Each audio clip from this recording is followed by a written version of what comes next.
Pangles Kingsbury, and it's an absolute pleasure. Those arms around each other. They have the black armbands on these. They've got 3 black armbands on, one on their right arm and 2 on the left arm. And the reason I've got the 2 on the left arm, I found out, is to commemorate 2 of their club people, their members who died during the year.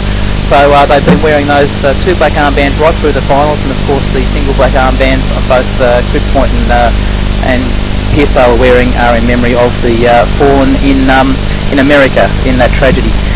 Pidge, just while we go through this, there is actually a minute's silence at the moment, but we'll just talk through it with no disrespect to anyone.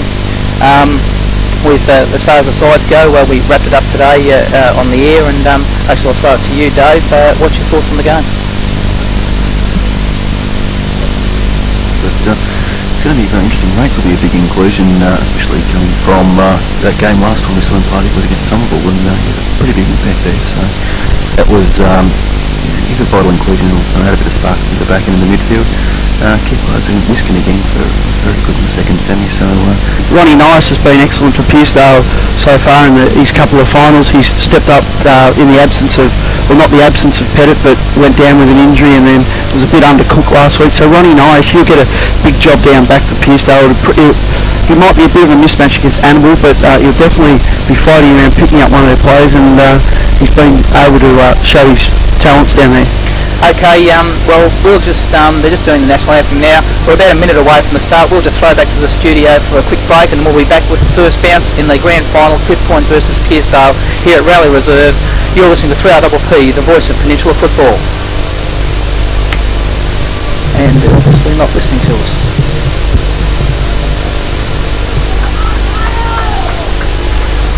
Oh, couldn't hear him, sorry.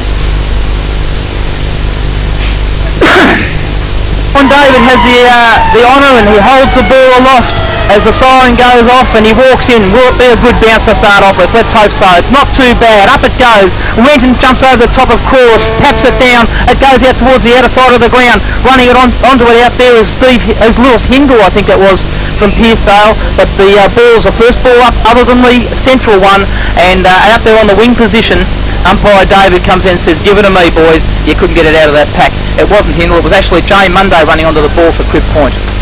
Ball once again favours the Pearcedale right, taken out of the ruck there, and Pick tried to get out of the pack, but ball wrapped up in a big group of players once again, and the ball goes back for Mr. David again, umpire David. He's right in the thick of the action. First minute, third ball up. Up it goes. Big Maxie Renton tries to take it out, falls on top of the ball, looking for another ball up here. The umpire's picked one out, and he's decided he's going to have a fourth ball up. Gee, we've only got 1 minute, Wig, and 4 ball-ups. Certainly, far side centre wing, Crawls goes up, gets the tap out down.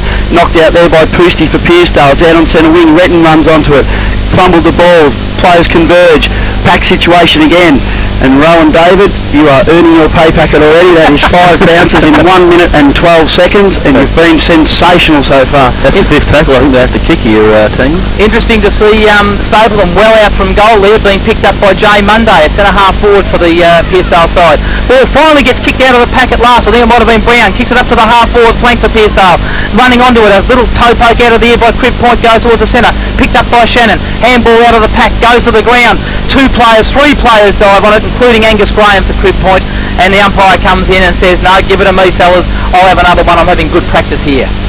Umpire David once again comes in, puts it to the ground. Good bounce. Course goes up, but Renton again jumps over the top. Well, actually, it might have been Pearcedale jumped over the top. Comes out towards the wing position after a little kick. Handball off towards Wiskin. Wiskin inboard there. I can't pick up that player. It might have been Robbins. Robbins goes up towards full forward, and the mark taken by Annabelle. Good lead by Dwayne Annabelle. That was Robbins, was it?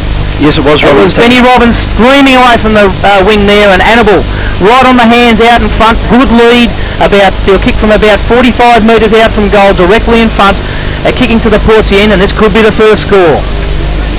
Pettit's got Annabelle too. Well, he was about a metre behind there, but once Dwayne Annabelle gets in front and gets those mitts on the ball, it normally sticks. Dwayne Annabelle, first score of the match. Will it be a goal? 2.5 minutes in. Comes in, deliberate shot. Right foot, beautiful looking drop punt. Umpire likes the look of it, and so do the Cribby players, and the first goal's on the board to Cribby. Cribby 1 goal, 6 points. Pearcedale yet to score, and that is on the Motor Court Toyota Mornington scoreboard. They'll always go one better week. Apparently. Good goal there, Dave. Great goal. You give Ben Robbins a guy like that from space. We saw he's got very good delivery skills. We saw that a couple of weeks ago. And he just managed to hit his target. Animal got a metre, and that's all he needed. But a kick like that, just straight out in front of the eyes, a metre's all you need. Whiskin in the thick of play too. Okay, back in the centre, Renton gets a knockout, but it's taken by Stapleton coming off half forward. He swings onto his right boot and kicks it out to the forward flank where the chase is on. It's Hoover for Pearcedale. He gets his hand to it, fumbles it slightly, and the Crib Point player interjects and takes the ball over the boundary line.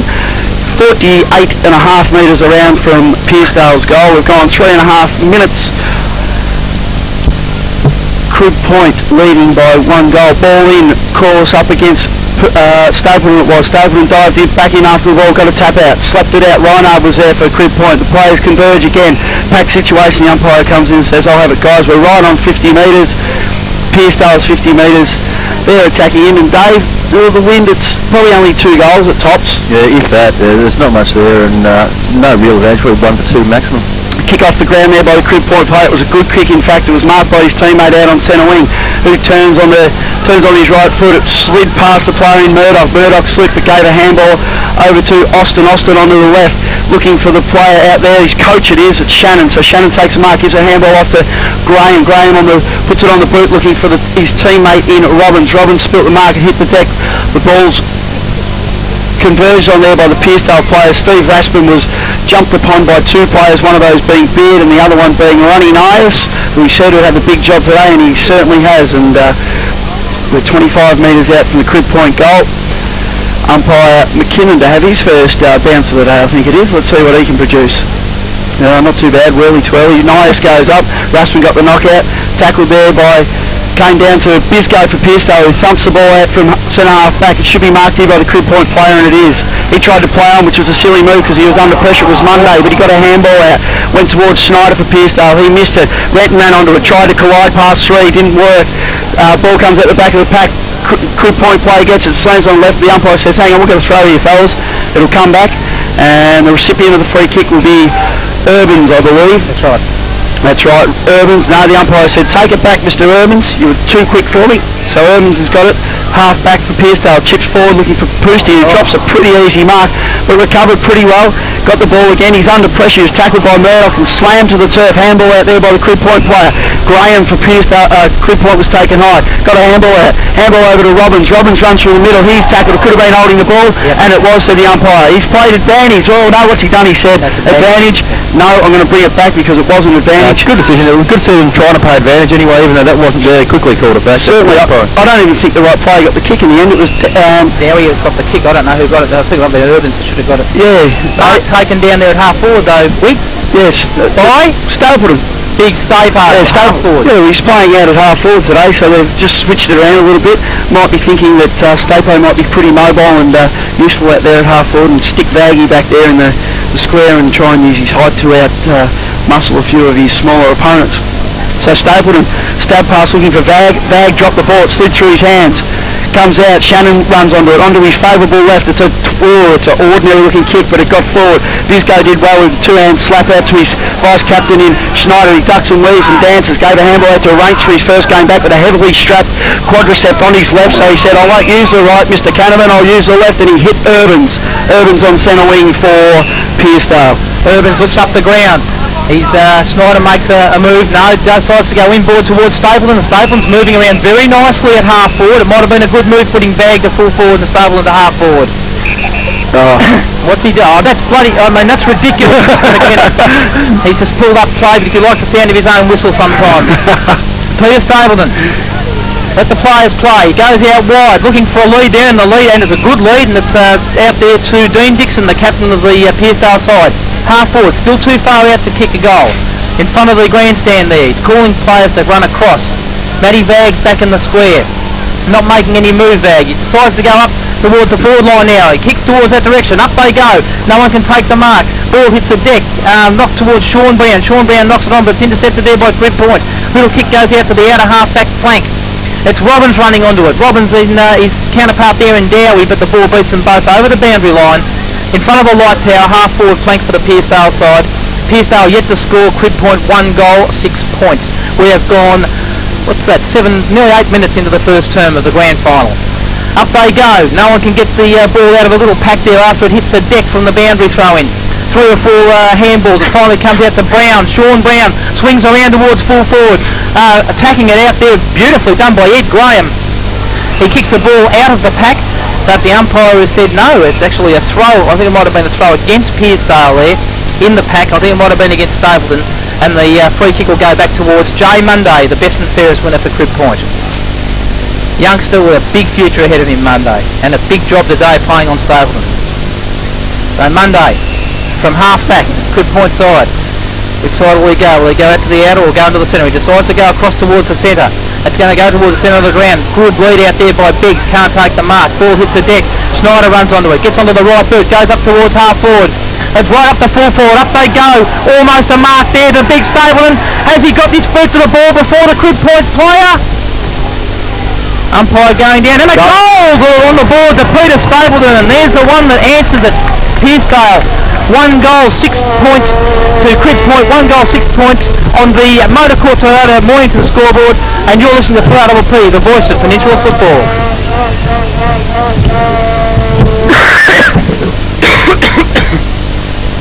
Good effort there by Stapleton. They're actually, that's a good move putting Vag to full forward, because Vag's been their best forward. What do you yourself in the mirror for? I reckon you find they'll stop them over probably the end of this quarter, middle of the second quarter. Give Stapleton a run out in the middle.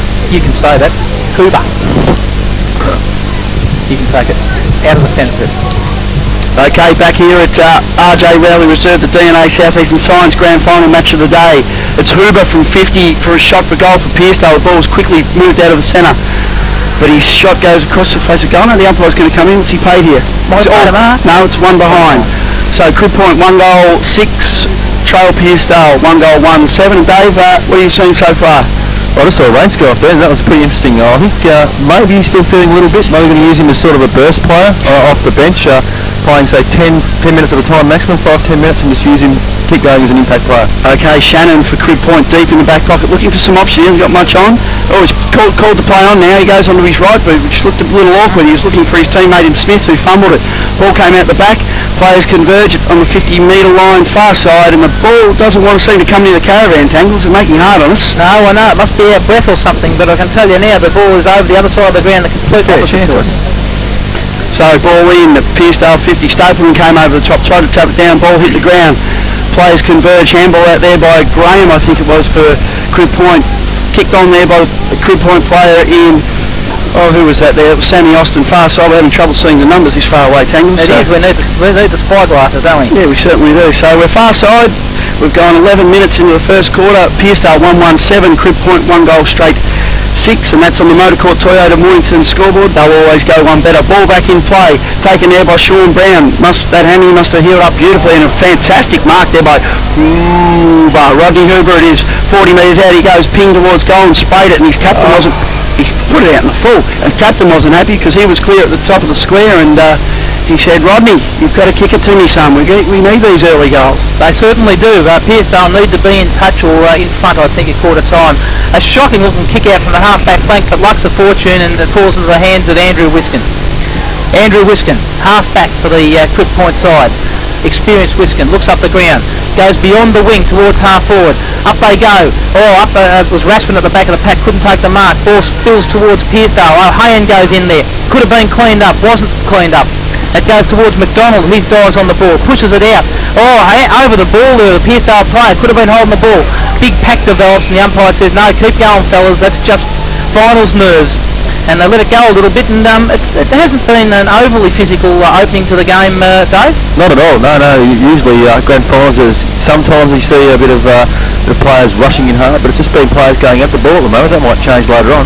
It may do so. Up they go. Renton gets the tap out, goes towards Crib Point player. Raspin overruns the ball, goes towards Wiskin. Wiskin goes in towards Annabelle. Annabelle looks like he limped there, but he's first one to the ball. Spins around, gets a handball into the goal square. Beautiful handball. Oh, gee, well done. A good run down there by James Schneider. The ball's in the goal square for the Crib Point side.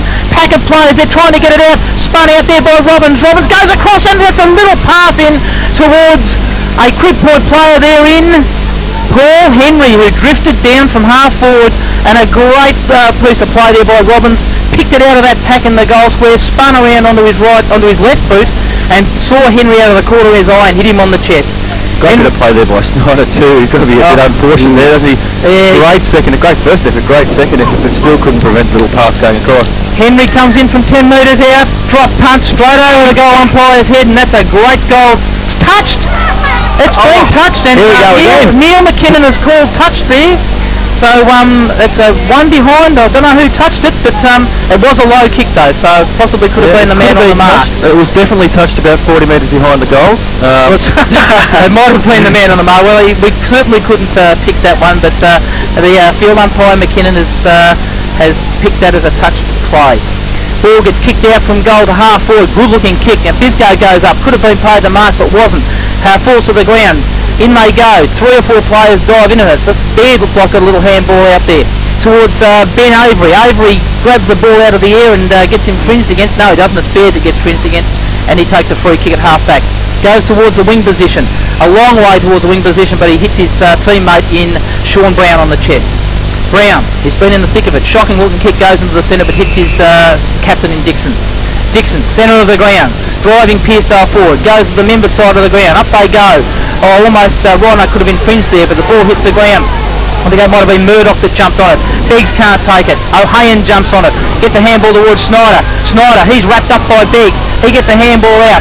It's picked up by Big Maxie Renton like a rover. He gets onto the left boot but dribbles it out of bounds into the forward pocket for Pearcedale. Good effort there by Renton. Wick?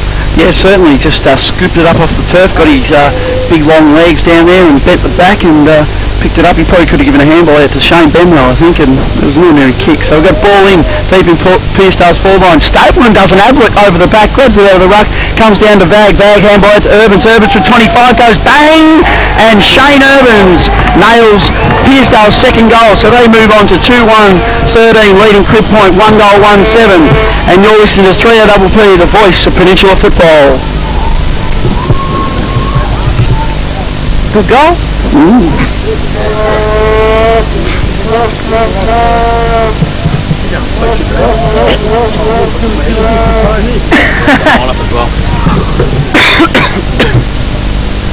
What are they doing? The scoreboard's so wrong. It's 2 goals. Well, no, it's not. 2-1 to 1-1. 2 goals to 1-1, isn't it? Yeah. Just like everyone else, he thought he kicked it. Cause is getting killed in the ruck here.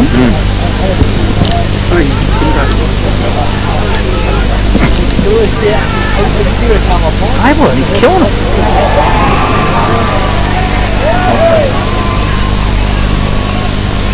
And Big Maxie Renton has knocked the ball down out of the ruck, and Stapleton is starting at half forward, running in, and he's got 2 or 3 kicks already by running into the pack, grabbing the ball and kicking it out. He did exactly that, turned around and hit Dixon on the chest. So Dixon, his captain, he's going back as though he's going to have a shot from goal. He'd be a good 50 metres out. He'll probably kick from 55. I don't know how good a kick he is, but this will test him. But this would be a very good goal if he could get this for Pearcedale and put him 2 in front. Comes in. Goes close to the man on the mark. Doesn't look like making it. The left footer goes over the top. It's marked by Monday. He doesn't muck around. He plays on. Monday for Crib Point. Goes out towards the wing position. Good looking clearing kick. Henry jumps at the ball. Doesn't get anywhere near it, unfortunately, and the ball dribbles out of bounds in front of Benny Robbins there from Crib Point. And centre wing position, there'll be a throw in outer side of the ground here at the Rowley Reserve. We've gone 17 minutes into the first term of the grand final, and Crib Point are currently 6 points behind Pearcedale, 13-7. Ball gets thrown back into play. Renton goes up and knocks it Pearcedale's way again, but sharking the ball here was Crib Point. Goes across towards Angus Graham. He gets a kick out to the wing position, and Ben Robbins takes the mark. Benny Robbins, the speedy Robbins, who played very well in the second semi-final. Holds play up. Looks for an option. Beggs is in the middle, but he decides to go forward and kick straight into the man on the mark, which was his immediate opponent, and Brown. Brown picks the ball up and handballs at 20 metres Pearcedale's way, but the ball dribbles out of bounds. So now it's half forward for the Pearcedale side, and that was a pretty ordinary effort there by Robbins, though. Yeah, very, very ordinary effort. He's done some, he's been sort of black and white, hasn't he? He's done some really, really good things and really, really bad things. Just been... You're not going to keep those jokes coming, eh? No, it was a bad pun. It was an accident, though. These things happen. Ball gets thrown back into play as big Darren Vagg stands in front of us here and we can't see around him. He's about to come on the ground. Ball gets pushed towards the wing position. A handball out from Dixon goes towards Pearcedale. Pearcedale goes up towards half forward or full forward for Pearcedale. Vagg can't take the mark, butters up, grabs the ball. A little handball comes out towards his teammate there. It finally comes back toward Redden. Too far to bend down that time, but Pearcedale runs onto it and has a ping at the goals. But one behind is the result. So another behind goes on the board to Pearcedale doing all the attacking in the last 5 minutes. 2 goals, 2-14 plays, 1 goal, 1-7. We've gone 18 and a half minutes into the first term, and that was on the Motor Court Toyota Mornington scoreboard. And they were going one better again, Lee. Sensational, Tangles. Pearcedale seem to have started a lot better today, which is... That's right. Yeah, their endeavour. So Shannon from full-back for Cribby.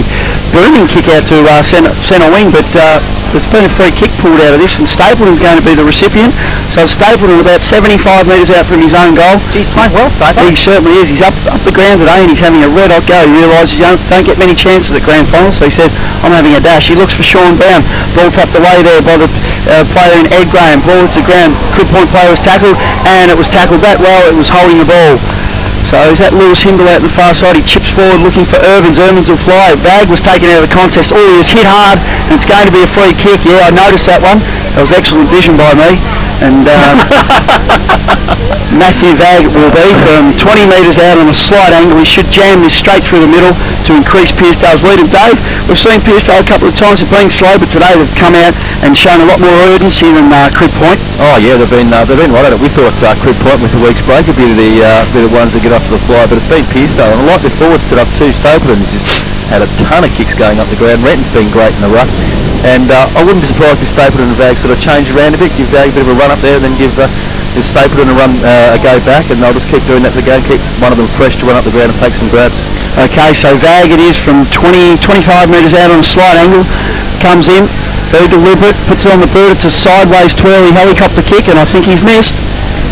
He has. So Pearcedale 2 goals, 3-15, Lee Crib Point 1-1-7, and they're the type of goals that you need to get early in the grand final to consolidate and put the other team under pressure, and well, he would have been dirty on that. So Shannon from full-back onto his left foot goes out towards Ed Graham, who takes the mark right up near the 50, gives a handball to the running player in, no idea, Reinhardt it could have been, kicks out towards his teammate but intercepted beautifully. That was a one-hander. I liked that a lot. McDonald, that was Dave McDonald. I gave him a rap before the game. He goes, squares the ball looking for Stapleton, who's everywhere at the moment. He dropped the mark but he recovered, gave it out to Darren Vagg, who booms it onto the right foot, looking forward for his brother, I'd assume, Matthew Vagg, but the ball tapped down. Ed Graham's there, he sweeps on it, gives the ball out to his teammate there, he goes on the left, but it's a dirty looking kick, and James Schneider it is for Pearcedale's mark right in the middle of the ground. We've gone nearly 21 minutes in this first quarter. It's the DNA South Eastern Science Grand Final match of the day.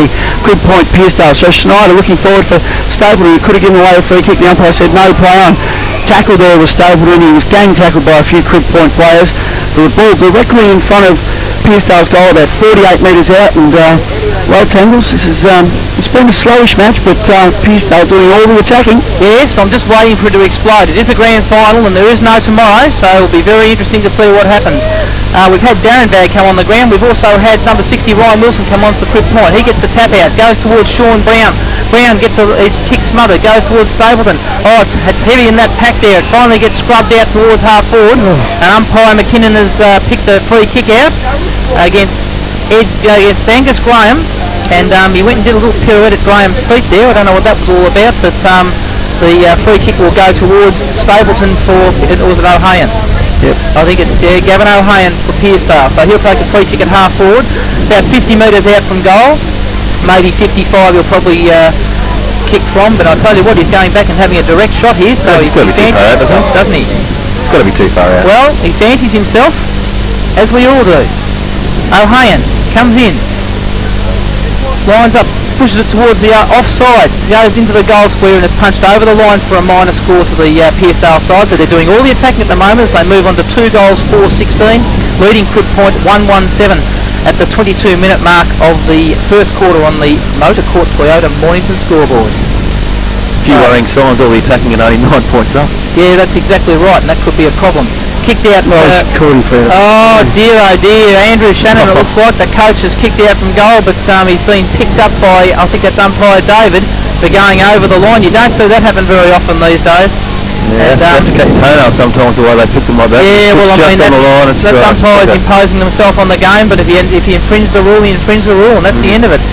So it's a pity to have to see it happen in a grand final, but there'll be a ball up right on the edge of the 10-metre square in the Pearcedale end of the ground. That's a good bounce up too. Up they go. Creepy course goes up. It comes to the back of the pack. Wiskin grabs it. Oh, he's pounced on there. And the umpire says, no, you were wrapped up, Andy. I'll just have it again, thanks. So it's about 2 or 3 metres further out from the Pearcedale goal. Wiskin, champion player for Crib Point, deep in defence. Course gets the knockout. It goes to the front of the pack, picked up by a Pearcedale player. A little handball comes back in. Pounced upon there. Was a Pearcedale player. I didn't catch who it was. It was Ed Graham on the ground. It was Dixon. Running into goal, and another ball up will take place. Deep in Pearcedale's forward line. A goal here would be very damaging to Crib Point. Up it goes. Course, beautiful little tap out down there. Goes towards Beggs. Beggs looks like he got one too high, but the ball gets still free. About 20 metres out from Pearcedale goal. A handball comes from O'Hayen to Schneider. Schneider lines up the goal. A half-back flanker. It goes deep into the goal square. Matty Bagg punches it down, but the umpire says, actually the ball was taken through the goals there by a Crib Point player in, was that Graham? Ed Graham. Ed Graham, and another behind result. Beggs plays on, kicking out from goal, comes out towards the members' side of the ground looking for Andrew Wiskin, and Wiskin takes a good chest mark, half back for the Crib Point side. Comes out towards the wing position in front of our commentary position, looking down there towards his coach in Shannon. Jumping onto the ball there was Henry. I tell you what, he was wrapped up pretty well there by his Pearcedale opponent, who was... who's that? Lewis Hindle, was it? Yep. Yeah, And could have easily been pink for holding the ball, but the umpire comes in and says, no, you can just ball it up. Hindle's actually playing on Shannon. He's not doing that much of a job either because Shannon's had plenty of the ball. Darren Bagg goes up and gets a tap out towards O'Hayen. A little handball comes out towards Robbins. Robbins goes up deep to attack the Crib Point. The ball, Raspin flipped his opponent well over the boundary line with a bit of a hip. That was Bisco, and the ball dribbles out of bounds. Half forward for the Crib Point side, members side of the ground. We've gone 25 minutes into the first term. Okay, ball in on the 50-metre line for Crib Point. Raspin v. Vag comes out. Vag tapped it out. Dixon, the captain, grabbed it at half-back on the 50-metre line. Gathered himself, put it onto his left foot, looking forward for Renton. It is Renton hit the ball hard, but dropped it. Cross was able to recover and slammed it on the boot. It's a twirly-whirly-looking thing. Bisco goes back into the pack with courage. Comes down to Robin. Robin's handball goes out wide. It's tapped on beautifully there by the Crib Point player. Looking for Wiskin. Wiskin gets an opportunity and slipped the tackle nicely. Got the handball out. There's no Crib Point players there, only Beard. Nice hit there by the Pearcedale. Was a lovely hip and shoulder. He's been paid a good. Well, tell you what, he got hurt him. Graham beautifully. It looked clean to me. It was elbow in. It was fair. Just at the critical time, Graham slipped and copped it a little bit high. So yeah, that was the problem, wasn't it? It was a great bum. There's nothing wrong with it. It was just that if you wanted to be harsh about it, you could say he ducked into it. Well, he slipped over it, and the contact was high, and that's why the free kick was paid. Yeah, not well. He's in a bit of trouble. He's gone for the shoelace. No, he might be all right now. So umpire McKinnon said, no, you're going to have to take this, Angus. So notice Andy Wiskin was standing right behind him with the ball in the hand. Nothing better than getting those freebies. So I've lost sight of Angus Graham. He's in the coach's box for Pearcedale. He plays onto his left, puts it to the top of the square, hoping for a big mark. Annabelle flew. It was too early. Ball came down on the deck. Brainard ran onto it, but James Snyder it is for Pearcedale. Does the smart thing in the grand final. Annabelle just pushes him and lets him know all about it. Says, he chested him. We've all seen Annabelle do that. He just gave him an atomic chest. So, good point. 1 goal, 2-8. Okay, we've got Ronnie Noyes is going to do the kicking out for goal. He has a look up the ground. He's waiting. Darren Bagg makes a move, but he comes out towards the members' side here, looking out here towards Bisco. Bisco taps it down towards Beard. Beard gets the handball on. Good play there. It comes towards Dixon. Dixon's lined up by Beggs. Ball hits the deck right in front of our commentary position here, and out of bounds it goes. Just forward of the wing position for Crib Point. Members' side of the ground in front of the big crowd here, and it is a big crowd here today, Dave, isn't it? What's your estimate? 65,000, I think. 65 to 70,000. I've parked in Langwarren at the moment. Ball gets thrown back into play. Darren Bagg, the big Darren Bagg goes up against Wilson. Wilson actually got the tap out, goes towards Dixon. Dixon gets onto the left boot and he hits Stapleton on the deck, and he played on. Don't worry about that. He went to run around, and Monday said he was off, but umpire David gave him the benefit of the doubt. Peter Stapleton, one of the best players for Pearcedale to date, I'd say. He calls Bag to come out towards the member side. Bag does that. Up he goes, and a beautiful pass by Stapleton. Hits Matty Bag right on the chest. 45 metres out from goal. Quite on a cute angle though, over towards the coach's box side in front of the Chloe Jennings Pavilion. And Vag will have a shot for goal. We're deep into the first quarter, 28 minutes into the first quarter in fact. And this one goes through. They're already leading by, what's that, 9 points. The Pearcedale side. So it seems to have saying, well, I think Pearcedale need this goal. I mean, for the amount of pressure they've put on and the amount of scoreboard pressure, the amount of territory they've had, they really need to go in by more than a goal and a half. Vag has a shot for goal. It's a good-looking kick. He's going to go very close. He likes the look of it. Does the goal umpire? Yes, he does. And that's a goal to Pearcedale. And they move on to 3 goals, 5-23, leading Crib Point 1 goal, 1-7 on the Motor Court Toyota scoreboard. And you're listening to 3RPP, the voice of Peninsula football. Going well. Going very well. Very happy. It's a bit slow, isn't it? Yeah, third game. Yeah, I think we're going all right, I've got itchy throat. Yeah, coughing all the time. I know, I'm coughing all the time. I've got this bloody... I've had cancer for the last 4 or 5 weeks. Unbelievable. Well, I don't know what it is. I was going to say, you're looking a bit lumpy. Good on you. No, that was fair enough. That was fair enough. That was against you, Sammy. Not much time on the Who outruns the ball. You can take it. Okay, back here, O'Hagan looks forward for Stapleton, who's absolutely burning at the moment. So Stapleton, forward of centre. The umpire says, go around, Peter, that's another mark, you're on fire, but we're going to put you around on a bit more of an angle. So he's looking for Bag again. They've got a bit of 1-2 going. Bag's lead's cut off. So Stapleton still holds the ball. He's controlling the play at the moment. Pearcedale got all the possession. Stapleton goes out wide looking for the lead. It's a great kick. Who's that? Irvins. Irvins on a long lead. Well done. And it was a fantastic kick. So Pearcedale just doing all the attacking, and they just look the goods right at the moment. Crib Point look a little shell-shocked, and to be honest, they look a little slow. So Irvins, it is, Shane Irvins, 45 metres out, 45-degree angle, kicking for Pearcedale's 4th goal, and if they get this one, we've gone 30 and a plus minutes, so this will be right on the siren. Goes close to the man on the mark, up bit of an up and under. Will it make the distance? It has, I think.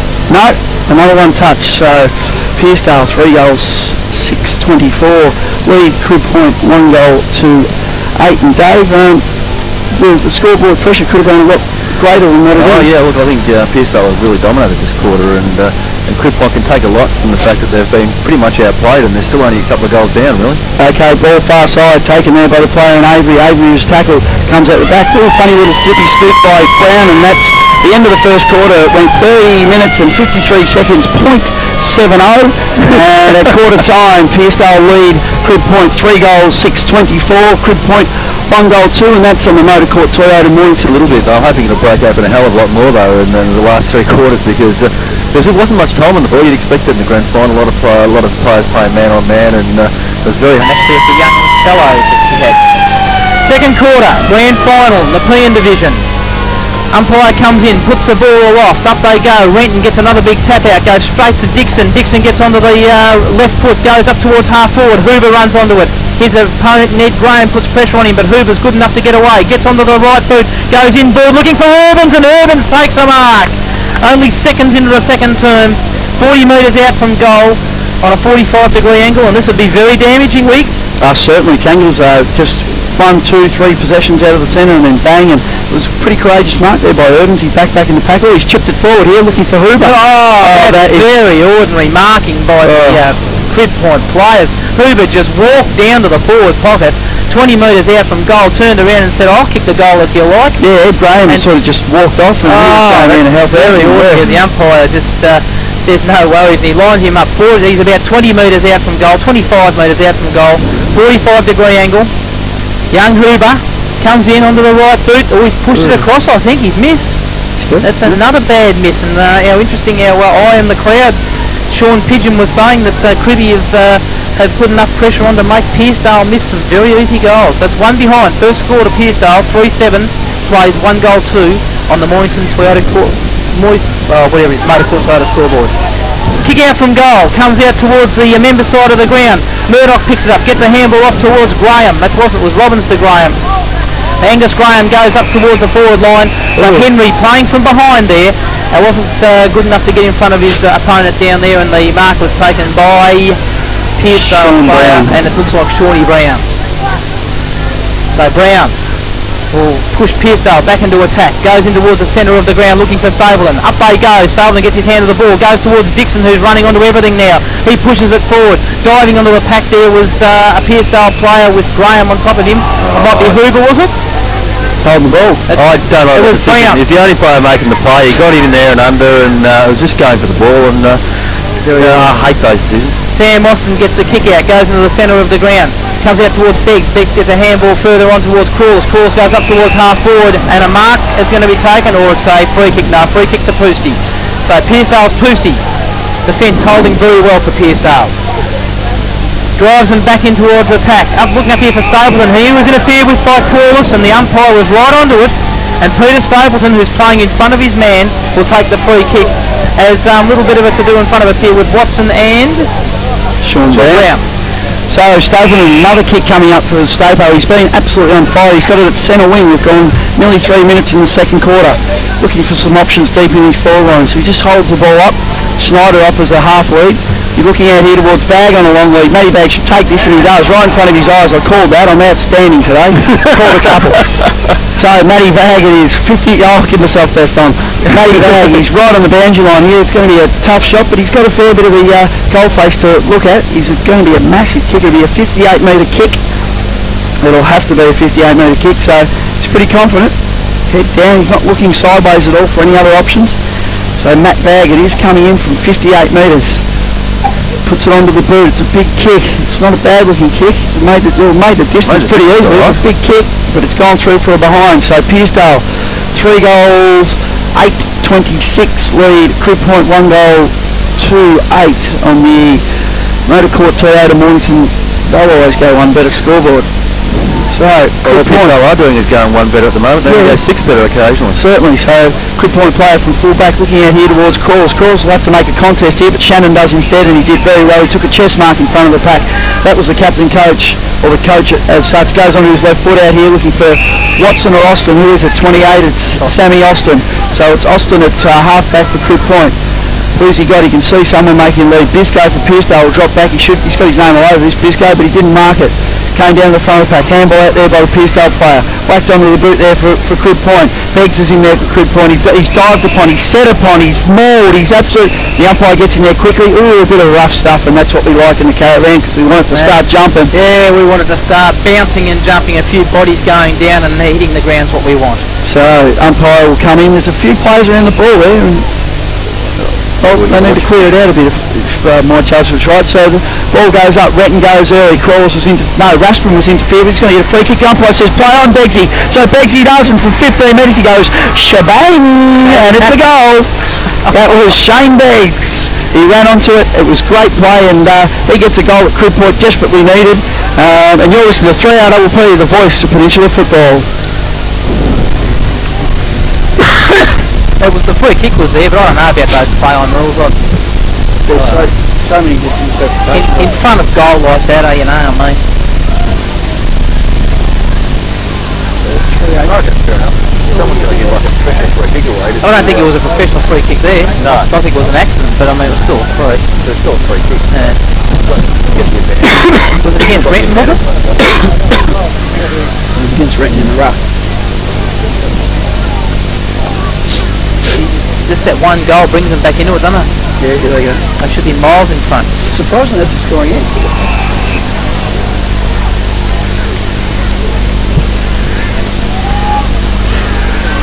Andrew Shannon takes the ball in the centre of the ground, goes onto the left boot, looking out wide for his teammate there, and the mark is taken by somebody who I can't even pick up. It might have been Robbins. Robbins goes in further forward to half forward, hits his man on the chest, and who was that? Is that Raspin?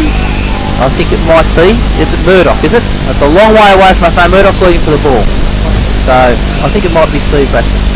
He lines him up. It's going to be a good kick to get this distance. It'll be a good 50 metres out. It's not going to get anywhere near the distance. Goes towards the goal square. Up they go. No one can take the mark. Ball hits the ground. Pearcedale jumps on it for Pearcedale. a big pack develops and the umpire comes in and says, give it to me fellas, I'll ball it up 25 metres to 30 metres out from the Pearcedale goal.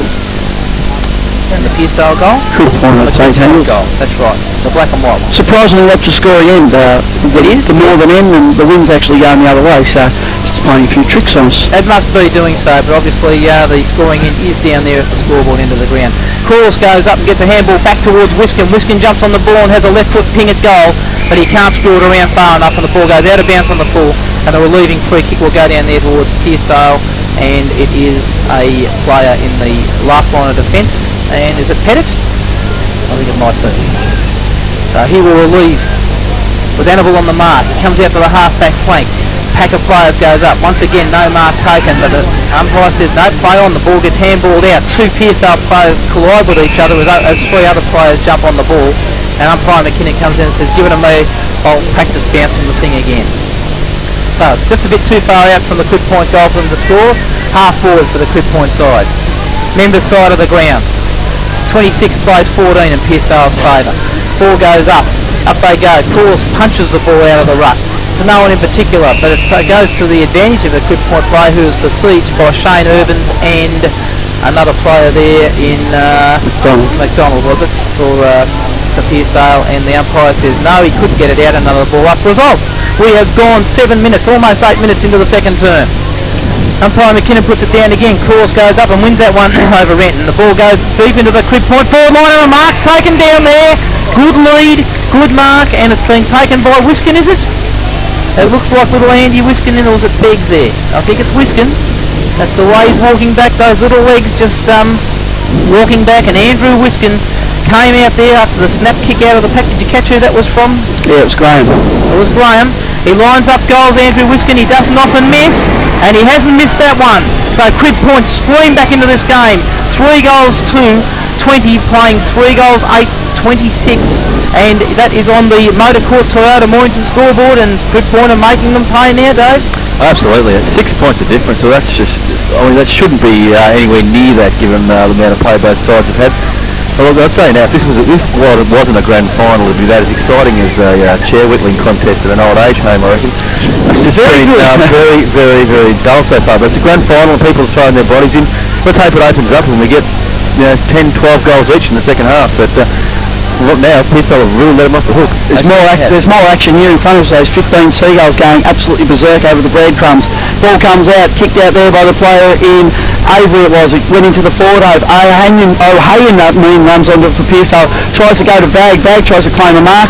The umpire says, no, it hit the ground first, buddy boy, and we're going to have a ball in 15 metres around from Pearcedale goal. They lead Crib Point 3 goals 8-26, Crib Point 3 goals 2-20, and that's on the Motor Court Toyota Mornington scoreboard. This is the DNA South Eastern Science Grand Final match of the day. Ball comes out the back of the pack. Stapleton down there doing some heavy work, and he wrapped up the playing Watson. So, umpire McKinnon's he's got a free kick here, Watson. Yeah, he picked the free kick. It might have been too high, so Brad Watson is for Cribby. Gets a handball over to Beggs, it is for Crib Point. He runs out of half-back, goes straight down the centre. I don't know who he's looking for in particular, because James Snyder for Pearcedale, if he paid the mark, yes, he did enough to hold that. So James Snyder at half-back for Pearcedale, taking another mark for him. That's his role, he loves doing that. The umpire said, come back around, James, you're just doing the wrong thing, listen to me. So Schneider it is from half-back for Pearcedale. We've gone 10 minutes in the second term. Pearcedale lead by a goal. He comes out towards the caravan. Dave gets a bit edgy. He wants to run out and take a mark. It's punched over the back there by the Crib Point player. Close to the boundary line and taken over there by Ben Robbins right in front of the timekeeper's box. The camera, and if it was me playing, I would have smiled at the camera and given him away. Tangles? Interesting body language there with the Crib Point player running it over the boundary line rather than trying to keep it into play. Okay, ball in back here. Sorry, Tangles. I took over there, but Renton got the tap out. Dixon grabbed it. Just got a scrubbing one along the ground. Handball came back. Bisco could have interfered with the Crib Point player there. Dived in there by Hindle. Good English rig. Bad luck. Oh, Renton copped someone high there. The umpire missed it. Play goes forward. Drop mark there by Graham. Came out the back of the pack. They dive in on it, the Crib Point players. Vag lays a fantastic tackle. Good fresh air shot there by Reinhardt it was. So Urbans dived in on it. Oh, he nearly had his leg broken there by the Crib Point players. Smashed into him. That was Beggs. Came out the side of the pack. It was Murdoch. Handball around the corner to no one in particular. But it was, could have tried to trip in there, but it didn't happen. Shannon ends up with the ball out on the far side. Goes on to his left. Got a couple of free players here, and the player right in the middle of the ground was Robbins. Robbins spins on a flippity bit and goes out wide looking for 64. Murdoch, who's got room to run, he runs his 10 metres and then goes stab from 65. Who will mark? Annabelle will mark at the top of the square for Crib Point, and he'll go back to try and tie it up tangles. And sorry about that, buddy, I've cut you off and I hug the airways, but it was probably the most exciting play for the day. It was. You got the best bit of play for the day, you mongrel. So are you one there? But yeah, Dwayne Annabelle will line up, and I think I might call the goal now because nothing surer than this. Dwayne Annabelle will kick it. He doesn't miss goals like this. Here he comes. He's kicked 82 for the year. And there's number 83 straight over the goal umpire's head, and we are all locked up here at Rise Raleigh Reserve. Crib Point, 4 goals 2.26 to Pearcedale, 3 goals 8.26. We have gone 12 minutes into the second quarter in the grand final, and you're listening to 3RP, the voice of Peninsula football. Good bit of play. That's what grand final play. Yeah, I'm actually just going to throw things in while they're hitting. That's good. Yeah, just do it. Yeah. No, they're starting to lift it now. I noticed that they're starting to get a bit more desperate now. Now scores are lined up. Soft, what is it? That's soft. What's that going? Soft. Pidge is at the very top of the Bomb Beach players list now. He's declared himself. I'll take it.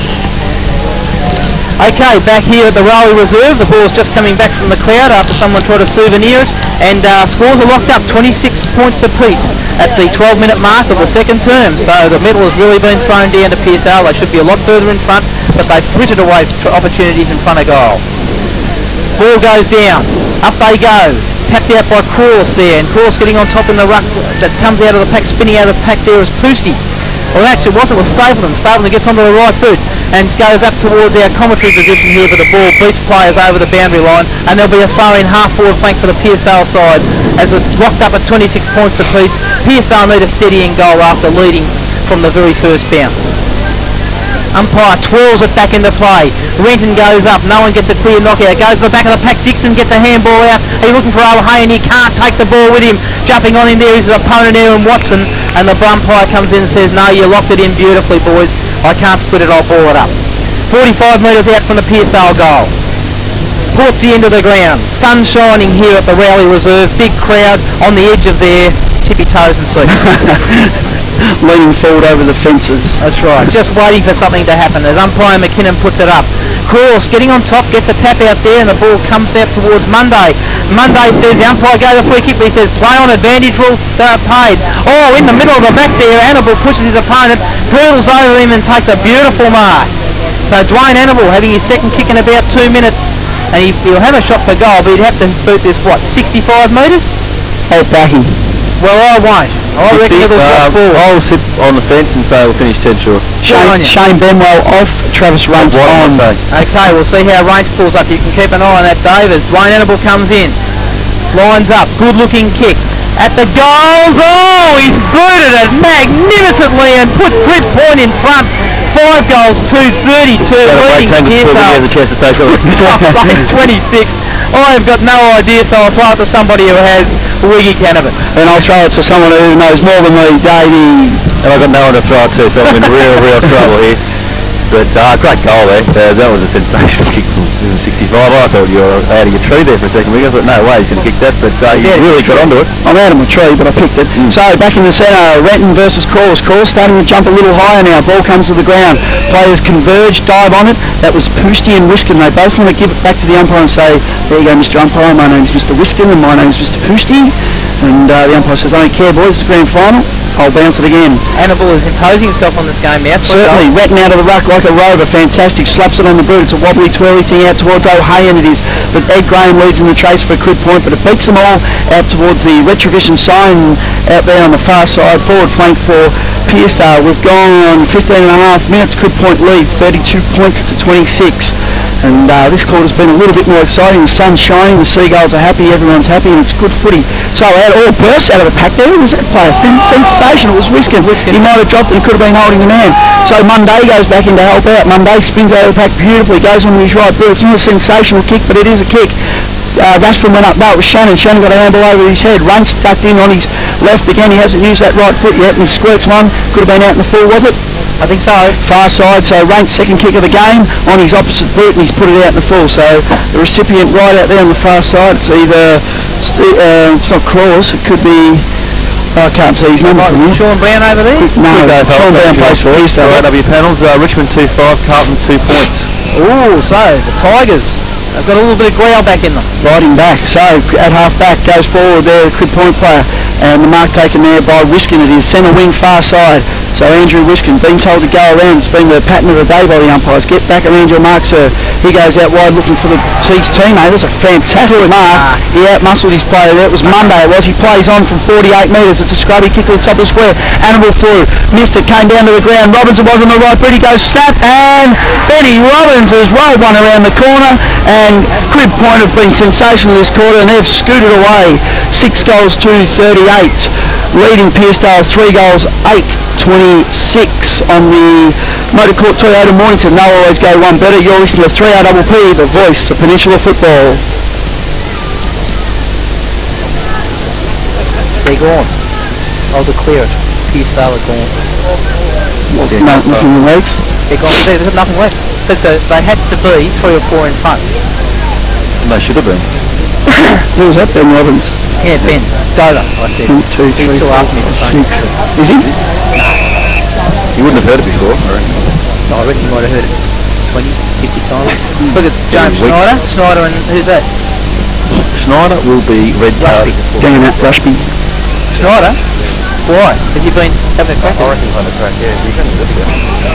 Okay, ball comes out towards Pearcedale's way. Up they go to the forward. Oh, and up over the top, Brett Murdoch. Great mark there by the Crib Point defender. Youngster down there. Played with Williamstown this year. 19-year-old. Goes on the right foot. Goes up towards the wing position to relieve the pressure. Oh, Stapleton takes a mark that we all come to the footy to watch. Oh, big Stapo. Oh, he's going to be third in this chain because they're going to have to they'll get a nosebleed if they try it. Oh, It was Kappa-like. He just laid it across and just... magnificent. I love watching blokes do that. Peter Stapleton. He drives Pearcedale back into attack. Who'll take it this time? Murdoch goes up. No, it isn't. It's Wilson, I think.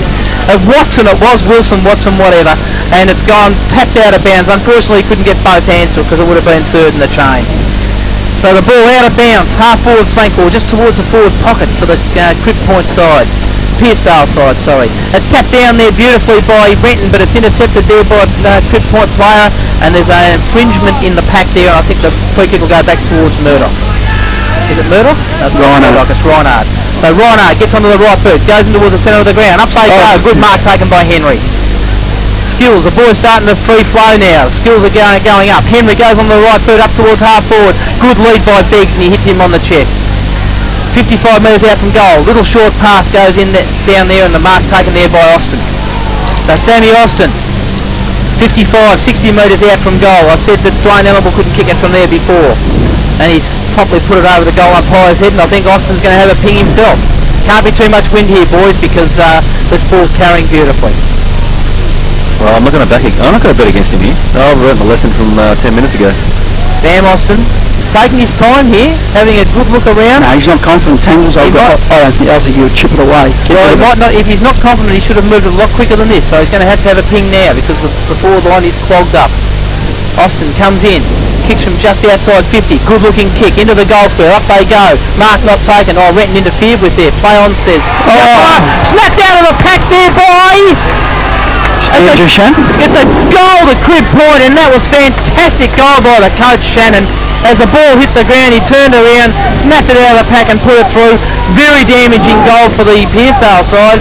Pearcedale was stalled on 3 goals, 8-26, as Crib Point move on to 7 goals to 44. Gee, what do we say about that, Dave? Half-time can't come soon enough for Pearcedale, and that was a great inning. His left shoulder was that snap by. Look at it, it was so quick, just threw it on the boot, knew exactly where the goals were. That was a great forward snap, and he's been one of the better players out there for Crib Point, but Pearcedale just get him there at half-time and regroup. Okay, back in the centre, Hindle dives in on. He's got the tag on Shannon. He's been given a free kick because Shannon just dropped the hands into the back of the neck. So Urbans it is from the middle of the ground for Pearcedale. He goes forward looking for Vag. Vag one out, and that's a fantastic mark. He out-muscled Reinhardt, he out-muscled a couple of others, and he said, I'll try and get one back for us. He out-muscled Smith, was it, Tangles? It was. Okay, so Matty Vag, that was a really top mark. I like that one. So he's directly in front. He's about 40 metres, or he kicked from 35. He needs to really jam this through the middle to bring them back in and relieve some of the stress from Matty Benwell because he's shown magnets all over the board, renting off, bag on. So there's making some changes, trying to get a different mix out there. And Get on to them with Bag and Stapleton the way they're playing at the moment. If they can get it down to them, you're going to get the goals for it. Certainly, so Vag it is from 35 directly in front. What's he done? He's happy with it. Straight over the umpire's head. So Matty Vag, he kicks his second goal for Pearcedale, and they move on to 4 goals, 8-32, trailing Crib Point 7-2-44. We've gone 22 minutes into the second quarter. This is the DNA Southeastern Science Grand Final match of the day, and that score was brought to you on the scoreboard. The Motor Court Toyota Mornington, they always go one better, and Dave, well, they might even need 1 or 2 more quick ones, and as commentators we'd like to see 1 or 2 more quick ones. Oh, absolutely. We want to see a close grand final. That's what we're here for. But at this stage, Pearcedale got a lot of work to do to even make that sort of look hopeful. But you never know. If they can get it down to the fourth, as I said, they've got a good chance. Okay, back in the centre, the ball was tapped down by Cross. Raspin ran onto it, gave a handball out wide to the player. Can't see his number right at the moment, but he twiddles and twirls and gets it onto his left foot. Cribby kick forward. Handball out there, comes out to the player in Watson, who was hit high, but it was on the left foot. The umpire said, play on, fellas, I liked it. Snyder came out of the pack for Pearcedale, gave a handball out to Sean Brown, who slipped, but he was able to recover. Gave it over his teammate McDonald. McDonald goes forward looking for Dixon. It was Pettit who found his captain Dixon just backward of centre wing for Pearcedale. He goes onto his favourable left, puts it on the boot. It's not a huge kick, it's an up and under. Ed Graham should drop in. He actually dropped the head a little bit, dropped the mark as well. Angus Graham goes in looking for it. It's Bidey in there now for Pearcedale. Sean Brown tries to tap it on. It stacks on the middle, and the boy says, I want part of this, I'm going to jump in too. The umpire says, fellas, I'll come in and ball it up right at 60 metres around from Pearcedale goal. Crib Point 44. Pearcey's got up a little ginger. Urbans it is. Oh, it's Urbans. He's up nice and ginger. Oh, I got a touch here, team. No, I didn't. So Urbans came out of that. Not good at all. I've shown Urbans. He's not good at all. It's a knee. He's coming straight off. O'Hagan back on for him. So the boundary umpire right in front of the commentary there and balls it back in. Oh, it's a wonderful ball in. So Bag misses Crawlers. Comes out the back. Stapleton on fire. He's been good all day. Put it on the right foot looking for a player who pushed off. It was Hoover. Hoover did pretty well there. The ball's taken by Murdoch. Murdoch thinks he's kicked. Have a look at that. If that was up the other end, that was goal of the day. So it was Murdoch for Crib Point. He went defensive and he slotted it through for a rush behind. Very composed goal, that wasn't it? That was sensational. So Crib Point move on to 7-4-46. You said there was a coach who'd whack him at the forward lights right away, wouldn't you? Yeah, certainly. If you do that at the right end, he'll be laughing. Lead Pearcedale 4 goals. 8-32. Oh, kicked out there by Reynard. Reynard dropped the mark, came out to Cross. Cross gave a handball out to Angus Graham. Fantastic handball to the running Robbins, who must have been talking beautifully. Put it onto his left foot looking forward. Nias went to mark but dropped it, but recovered very well. Went onto his right foot. It was a twirly over the top thing. Stapleton's there for Pearcedale. Angus Graham's there for Crib Point. Fell onto his foot. He went forward. Could be in the back there. Could be a free kick. But no, we won't have a free kick. The umpire says we'll have the ball up instead. We've gone nearly 25 minutes in the second quarter. Crib Point 7 goals in the road. Mr. Scoreboard attendant, move out of the way, please. I'll give you a score in a minute when he moves. 7-2-49. Yeah, could be a bit more than that, Thames.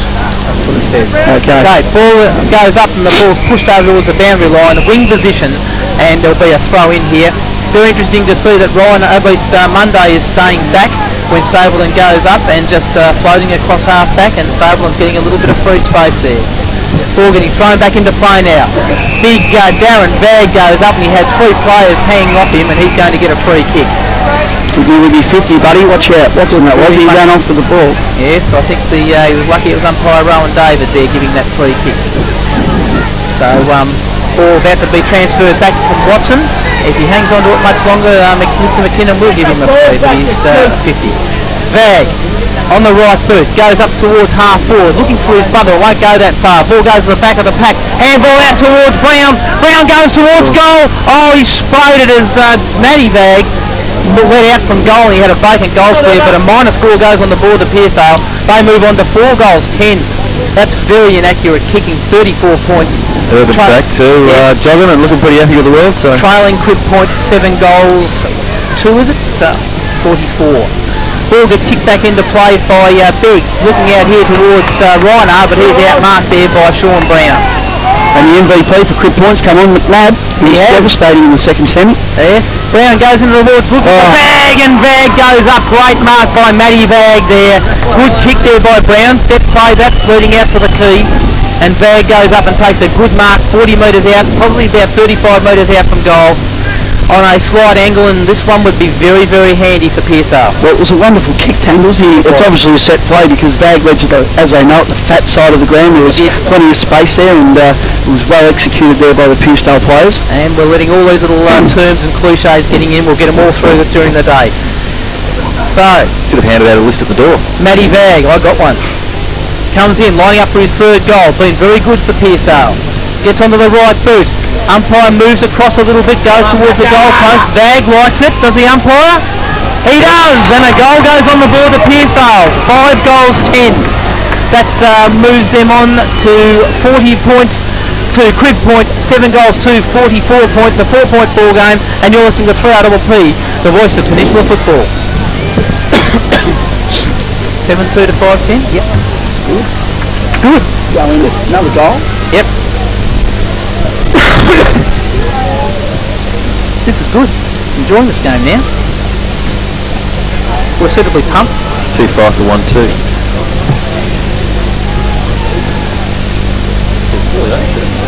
Yep. Reinhard, well done. Vag leading Smith. Lucky you didn't say Yeah. Oh yeah, I wasn't going to say it on here. I'm not that stupid. Yep. Benny Robbins has got it on half-back flank for the Crib Point side. Kicks in front of our van here, looking for his teammate down there, and hits him on the chest, and that's Henry. Paul Henry goes in towards the centre. Gee, it looked like he picked out Darren Vag there, but no mark taken, and a free kick will be given against the Crib Point player there, and the free kick will be taken by Schneider. So that was a wasted possession. Schneider boots Pearcedale back into attack. Can they get a late one before the siren? Up they go. 3 Crib Point players go to the back of the pack. Picked up by Pearcedale. He decides to go looking for Vag. Vag can't take the mark. Going falls to Stapleton. He swings around. This could be goal of the day. What a goal to Peter Stapleton. And as I just said, they have kicked the goal that matters. 6 goals, 10, 46 as Pearcedale storm back into the game. And Crib Point stalled on 7 goals, 2, 44. What a goal that was, Wiggy. Sensational, Tangles. What are you doing with your hands under the table there, mate? It wasn't that good. I'm just adjusting my wires, listeners. Don't think anything else of this filthy man.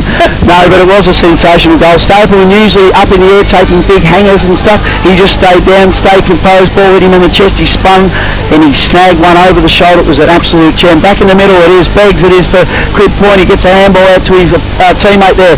Oh, the intensity's picked up here. Pearcedale have just turned it up a notch. Can Crib Point answer? Dixon comes out. Henry will run onto it for Pearcedale. He ran onto it, but he slipped all over the place, which is unusual on a dry day.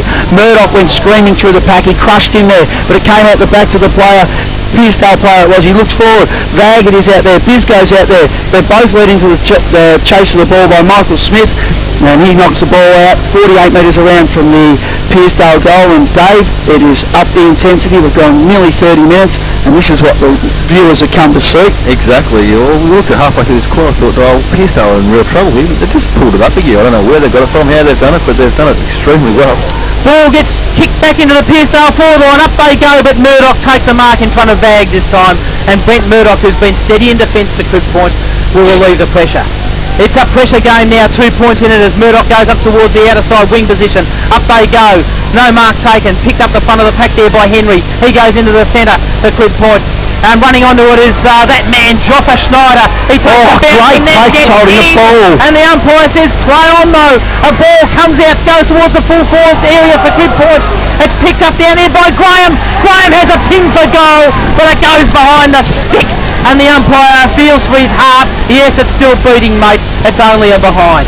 7 goals, 345 plays Crib Point plays Pearcedale. 6 goals, 10, 46. And we're going to ball game week. Oh, Tangles, you're warming up, and I'm really enjoying it because the seat's jumping, the caravan's jumping, and we've got plenty of people listening to us. It's just great to see anyone out there listening on their cars would like to flash their lights at us. We're just waving at you now. How are you going? So it's a point of difference just before half time. We've gone 30 and a half minutes. Pearcedale player at full back, I think it's Pettit. He'll come out towards Biscoe. He gets a half lead. Biscoe's going to have to go now. He does go. He crashes into McNabbit, was tapped on there by Robbins, cut off by Dixon, who put it onto the right boot. Urban's gathered.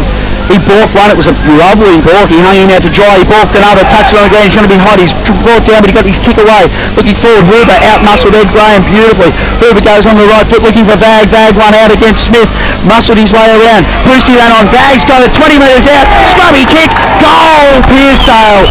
Fantastic play there by Matty Vag, and Pearcedale take the lead out to 7 points. You're listening to 3RWP, the boys of Peninsula Football. Real, isn't it? It's great. Look at his pitch. Did they go in?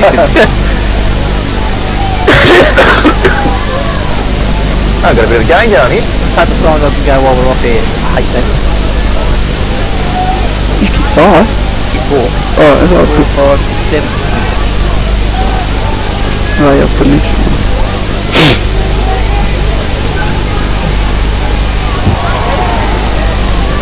He's been awesome. This guy's turned it up. Bag. Hoops. And the ball goes through for a minor score to Pearcedale. They've just lifted the intensity here as Hoover gets thrown to the ground, gets the boot the ball and goes through for a minor score. So we have 7 goals, 3 playing 7 goals, 11 is it? Yep. I can't say, they've just insist on standing in front of that scoreboard. What's the use of having a scoreboard? You're going to stand in front of it. Brent Murdoch to kick out from goal. Relieves the pressure for Chris Point. Comes towards the commentary van here as the siren goes at half-time. And the half-time scores here sees Pearcedale in front. Great comeback, 53 to 45.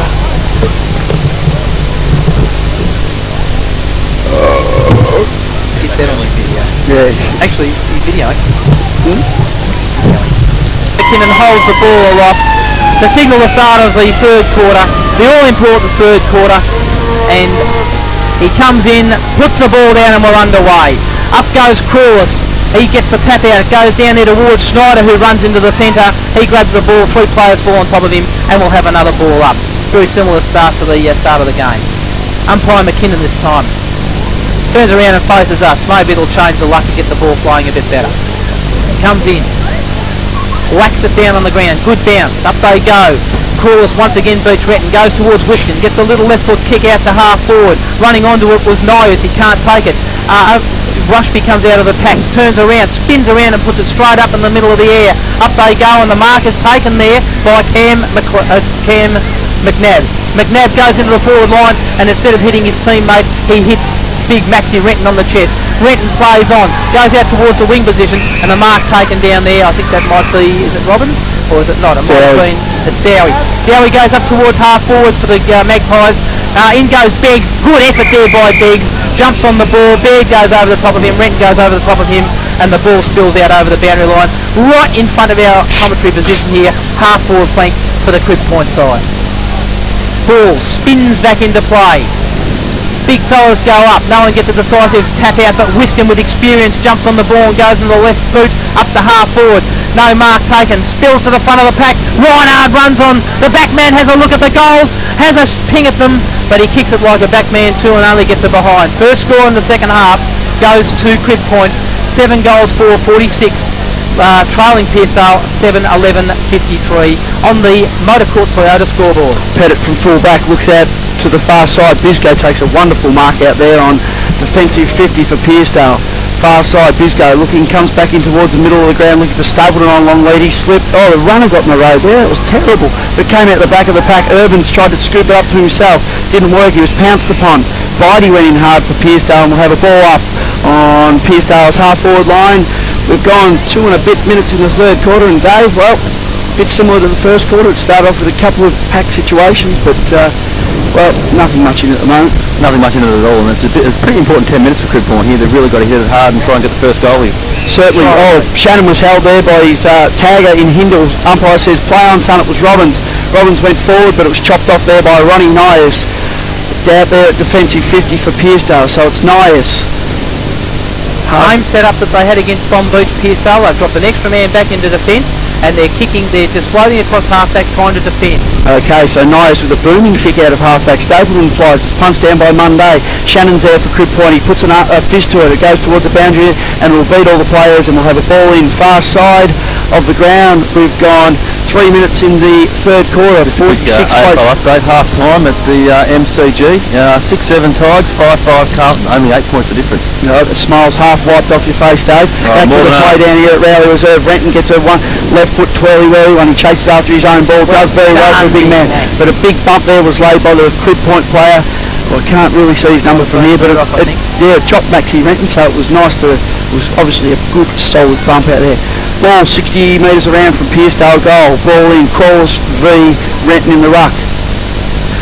Crawls gets a tap down to Wiskin, who rode it beautifully, put it onto the right-footed boot. It went 40 metres to the half-forward line. Snyder over the back, but McDonald it was for Pearcedale, who was able to gather. It was taken away. Wiskin ran on beautifully onto the right boot. Looking here for Beggs. Beggs, what a wonderful mark it was in front of Josh Beard, and he'll go back from 45 metres on a slight angle, and he'll be able to decrease the margin by 6 points if he can slot this straight through the middle.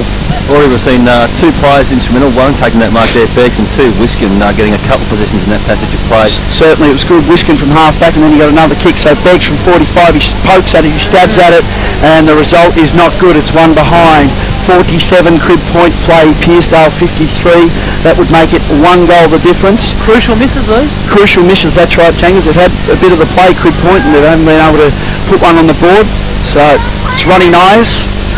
We've gone nearly 5 minutes in the third term. Nyers from fullback goes out to the far side, which is typical to make our work harder and harder. Looking for Snyder. He was out muscled, but Shannon over the back. Andrew Shannon, the coach. No, the umpire's nearly got cleaned up, the umpire there. Shannon goes on the left, looking forward. Who's that? Is that Wiskin again? He's on fire. Wiskin turns on his right boot from 45, has a shot top of the square, and Raspin at the back of the pack read it beautifully. Dixon wasn't able to get back and make the spoil, so Steve Raspin right in the heart of the goal square from 3 metres out directly in front. He'll jam this through to level the scores at 53 apiece. Kangal. I'm going to go on the limb here and say I'll kick it. He'll kick the goal, nothing shorter than 3 that. metres out directly in front. Yes, this has been a good forward thrust here by the Crib Point side. Ever since the start of the quarter, we've been going for 5 minutes, and they've done all the attacking. Well, one bloke's been instrumental. His name's Andrew Wiskin. And if he's going to up the ante, then Pearcedale are in trouble. See what, Shannon hasn't been far behind him either. He's had a few touches early on. He has.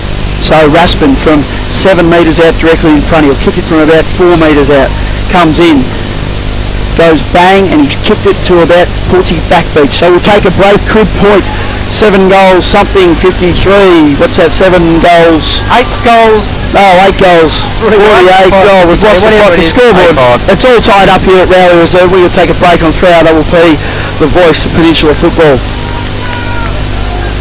That point post is in the worst spot. 8-5, 7-11. Yes. Shoot a feed, he's kicked 2.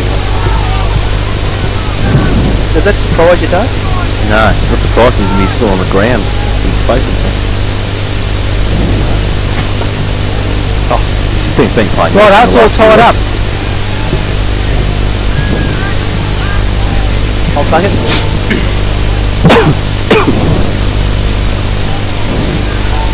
Back here at Rowley Reserve, the ball goes up, it comes down again. Jumping on it is Raspin, the man who just kicked that goal, and jumping on him was Nyers, and the umpire comes in and says, give it to me, fellas, I'll ball it up again. Just forward of the centre for Crib Point. Ball goes up in the air. Renton goes up and takes the, wins the tap out this time. Goes to the front of the pack. No one can take it. Finally a handball comes out and goes push Crib Point's way. It's intercepted by Bisco. Bisco gets the handball to Renton. He gets onto the left boot. Gets a scrubby little kick up towards the wing position. Running onto it there. Once again that man Wiskin gets the handball out towards Crawls. Crawls goes up to half forward. Nyers drops the mark. But buttering up was Dropper Snyder. Snyder goes up towards half forward for his club Pearcedale. No one can take the mark. Matty Baggs come out from full forward and he runs the ball over the boundary line right in front of the Chloe Jennings pavilion here at Rye, with scores all tied up 53 points apiece in a tough, hard grand final. Comes back into play, the ball spins back in, and there's going to be a free kick in the ruck there, picked up by Neil McKinnon, around the neck he says. He taps his shoulder and the ball will be taken back and given to Big Maxi Renton. So it was against young Steve Creepy Crawlers. Steve Crawlers asks why. He says, well, that's the decision I've made, son. Don't argue. Max Renton. He's lining up very deliberately, the big fella, so he's going to have a shot from about 45 metres out. He'll probably kick from about 50. Kicked an important one last week too, Tangles. Big left footer, gets onto that left foot, ugly looking kick, goes up to the goal square, oh there, drops what he should have taken, ball hits the front of the pack, Hoover jumps on it, can't get his foot to the ball, it's getting pushed out towards the pocket, it's finally cleared by Angus Graham, and a good little kick out there, and he hits his teammate on the chest, and I think that might be Wilson. It's a long way away, but it looks like Ryan Wilson. So Wilson goes onto the right boot, goes up towards the wing position, up they go, no one can take the mark, and the ball gets pushed out of bounds, but the umpire picked the free kick. And the free kick will go down there to Crib Point in, is it Austin? McNabb. Can't see, it might be McNabb. He goes up towards the half-forward line, up they go, no one can take the mark once again. Hands getting to the ball, but they're just not holding it. But the umpire once again picked the free kick, so it's a game of free kicks here. And the free kick has been taken down there by looks like Annabelle. He goes up towards the half-forward line. No one can take the mark. Picked up by Urban. He relieves the pressure out towards the wing position. Up they go. Ranks gets his hands to the ball but can't take the mark. Spills free. Comes out there towards Watson. Watson gets the handball further back towards Graham. Graham goes into the centre. That looks like number 98 in Murdoch. He gets the handball up towards Graham once again. He gets onto the left boot. Up towards half-forward. Up goes Raspin. And the Raz takes the mark there, half forward for the Crib Point side on the boundary line, outer side of the ground. He'd be a good 55 metres out from goal when he kicks this ball. He looks like he's going back to have a deliberate shot. There's been a bit of that today. Is he looking inboard for a pass? No, Steve Raspin. He looks like he's going to have a shot. Goes onto the right boot, hooks the ball. It's not a bad looking kick, but I think he might have pushed it just across the front of the stick. But it does put Crib Point in front as they move on to 8 goals 6-54, leading Pearcedale 7-11-53 on the Motorcourt Toyota Mornington scoreboard, 10 minutes into the all-important third term. So petted out to Urban's far side. Urban's onto his right boot, looking out there for Bidey. Bidey against Angus Graham. Graham does very well. Taps it down to McNabb. McNabb centre wing. Twirling, looking, time, handball across there to Shannon, the runner. No, it wasn't. It was Murdoch. Oh, he got hit hard by Stapleton, and he's down. He's staying down too. It's a fantastic hit. Play back out to Graham, who has plenty of it in the last few minutes. Goes forward, well spilt there. Came to the ground. Rushby it was. Could have been holding the ball. The umpire says, Mr. Rushby, you held it too long. And Stapo, he's been back. He's been forward. He's been outstanding. Stapleton plays on. Forks Rushby. Goes onto his right foot. Awkward looking kick. Going out there wide. It was punched down beautifully by Watson and thumped it out of bounds. 60 metres around from the Pearcedale goal, far side. And Dave, well, that was a pretty good hit there on Murdoch, I think it is. He's still in the hands of the trainer, and Stapo's been outstanding today. He has been brilliant. That's what you want to see in a final. I mean, there hasn't been any sort of sniping behind play that we've seen so far. It's been good, solid hit. Okay, back to the play. Urbans gets one out the back of the pack. He has time to steady. It was beautifully smothered by the Crib Point player in Shannon. It came out that effectively out to the runner. The runner tried to, he spent too long, and the umpire said holding the ball, and it was against, I can't see his number from here. It was a fantastic tackle. Advantage paid. Ronnie Nyers picked up the ball, went out wide looking for his teammate. Right out there was another great tackle by the player in Ed Graham it was. Comes out the handball by the Crib Point player. Graham again. Handball over to his brother Graham. Another handball. They're breaking up the play. Who's that out there far side? Wish they'd bring the ball over this side so I could see. Joffa Snyder goes up for Pearcedale. Bangs it down over Raspin's head. Raspin fires up, so does Snyder. He dives in on the pack, and the umpire says, I'll have it, fellas. We're about on the half-forward line for... Who's kicking that way? Crib Point. Oh, I've lost my way. That's all right. I can't see the couple of numbers out there. It's disturbing in tangles because That's all right, mate. You have a little sip of the Coca-Cola can, Richard's trademark, and I will take over. Half-forward flank for the Crib Point side. Ball up. Can Cribby get a goal and just break it open a little bit? Renton gets a tap out. Beautiful tap out towards Dixon. He gets onto the right boot and goes up to half-forward, but a relieving mark taken down there by the player in Ed Graham. He goes out wide again. Gee, they're keeping it away from us. And a little handball comes out towards Angus Graham. Intercepted there by Pearcedale. He almost grabbing the ball there and almost dropping the ball, but the umpire comes in and says, give it to me, fellas, and I'll just ball it up. As we got a little bit of outside interference there by the crowd. Yeah, a couple of Pearcedale lunatics. Yeah, that's right. Okay, umpire, David it is. Balls it up, centre wing position, outer side of the ground. Renton and Cross. Cross wins that one. He's done all right in the ruck today. It goes to the front of the pack. Henry runs onto it. Can't take the ball. Comes to the wing position, and the ball goes out of bounds. Wing position. Paul Henry was the man went in front of, and it is on the wing position. We have gone 12 minutes into the third term. Umpire twirls the ball back into play. Goes to the back of the pack. The umpire's blown the whistle and picked a free kick out? No, he hasn't. He said play on, and once again 3 or 4 players jump on the ball. This time he's blown the whistle. A little bit of stagnant play there on the wing position, outer side of the ground. Big group of players around the ball. Who will get the break? They must have fertilised this side of the ground during the week, Tangles, because they're certainly staying away from it. Alright, ball goes up, comes down again, once again. Umpire David has to practice his bouncing skills. That's about his 40th possession so far in this match. He's just bounced it. We've had a lot of those packs, especially falling on that side. Well, makes you wish we towed the van across there at half time. Might be a candidate for the Tuckett Tyre Power Hastings Best Player Award with that many possessions. He balls it up, they jump on it, and he'll ball it up again. Little bit of stagnating play here. One of the big ruckmen has to try and get a big fist of this ball and open up the play. Will it be Renton? Will it be Cross? Up it goes. It's Cross. Cross knocks it his way. Goes towards Graham. He does break the play up. He gets onto the left boot. Goes to the outer side of the ground, half forward flank. But unfortunately gone a little bit too far and hit a white Commodore on the roof. And the ball will go to Ronnie Nyas, who will repel this attack. Switch it, Ronnie. Switch it. He doesn't. He goes back to the wing position. Up they go. That big pack of players. Stapleton can't take the mark. Handball comes out of the pack. Crib point over Pearcedale's way. Oh, run down beautifully was Urban by Biggs. A little handball comes out of the back of the pack to Pearcedale. He goes up to half forward. Almost a great mark. The umpire doesn't pay it. You have to earn your kicks today, boy. It comes towards Shannon. Shannon gets a handball out. No one can take the mark. Oh, beautiful tackle down there by Ed Graham. But might have been beautiful, but unfortunately was around the neck. And a free kick will go towards Pearcedale. And it is Lewis Hindle. So Hindle onto the right foot, goes towards half forward. Rick presents himself. He plays on, takes the mark and plays on. It was a wrong decision because he got spoiled and the ball falls out towards Murdoch. Murdoch goes out to the wing position and hits Henry on the chest. Okay, Henry from half back for Crib Point turns on into the middle looking for Angus Graham. He had plenty of it this quarter. Gave the handball off to his coach. Shannon has time. He goes on his left foot. It's a twirly over the top thing, but it's marked there by Rushby. 55 metres out. He plays on quickly, puts it to the top of the square. Who's there? McNabb's dropping back. McNabb from behind. Wonderful mark. Cam McNabb just read the play well. And he out-muscled and out-fought Travis Raints there, and Cam McNabb it'll be, number 6 for Crib Point. He'll go back. He's on a bit of an angle, 45 degrees, but he's only about 8 metres out, and he should be able to put this through to extend Crib Point's lead out to about 7 points. And good running there from McNabb, wasn't it? He got in the right position, he got behind his opponent and was able to body him out and take that grab. It was just a good piece of running from half back. He was covered about 40 metres to get down to that kick. Well, he's a bit of an impact player. He came on during the second semi and did some good things. So McNabb from 8 metres. I think he might have just squeezed it. The goal umpire didn't do much moving, just sort of arched the body and he's paid it. That is a goal to Cameron McNabb. So Crib Point move on to 60 points, leading Pearcedale 53, and you're listening to 3RWP, the voice of Peninsula football.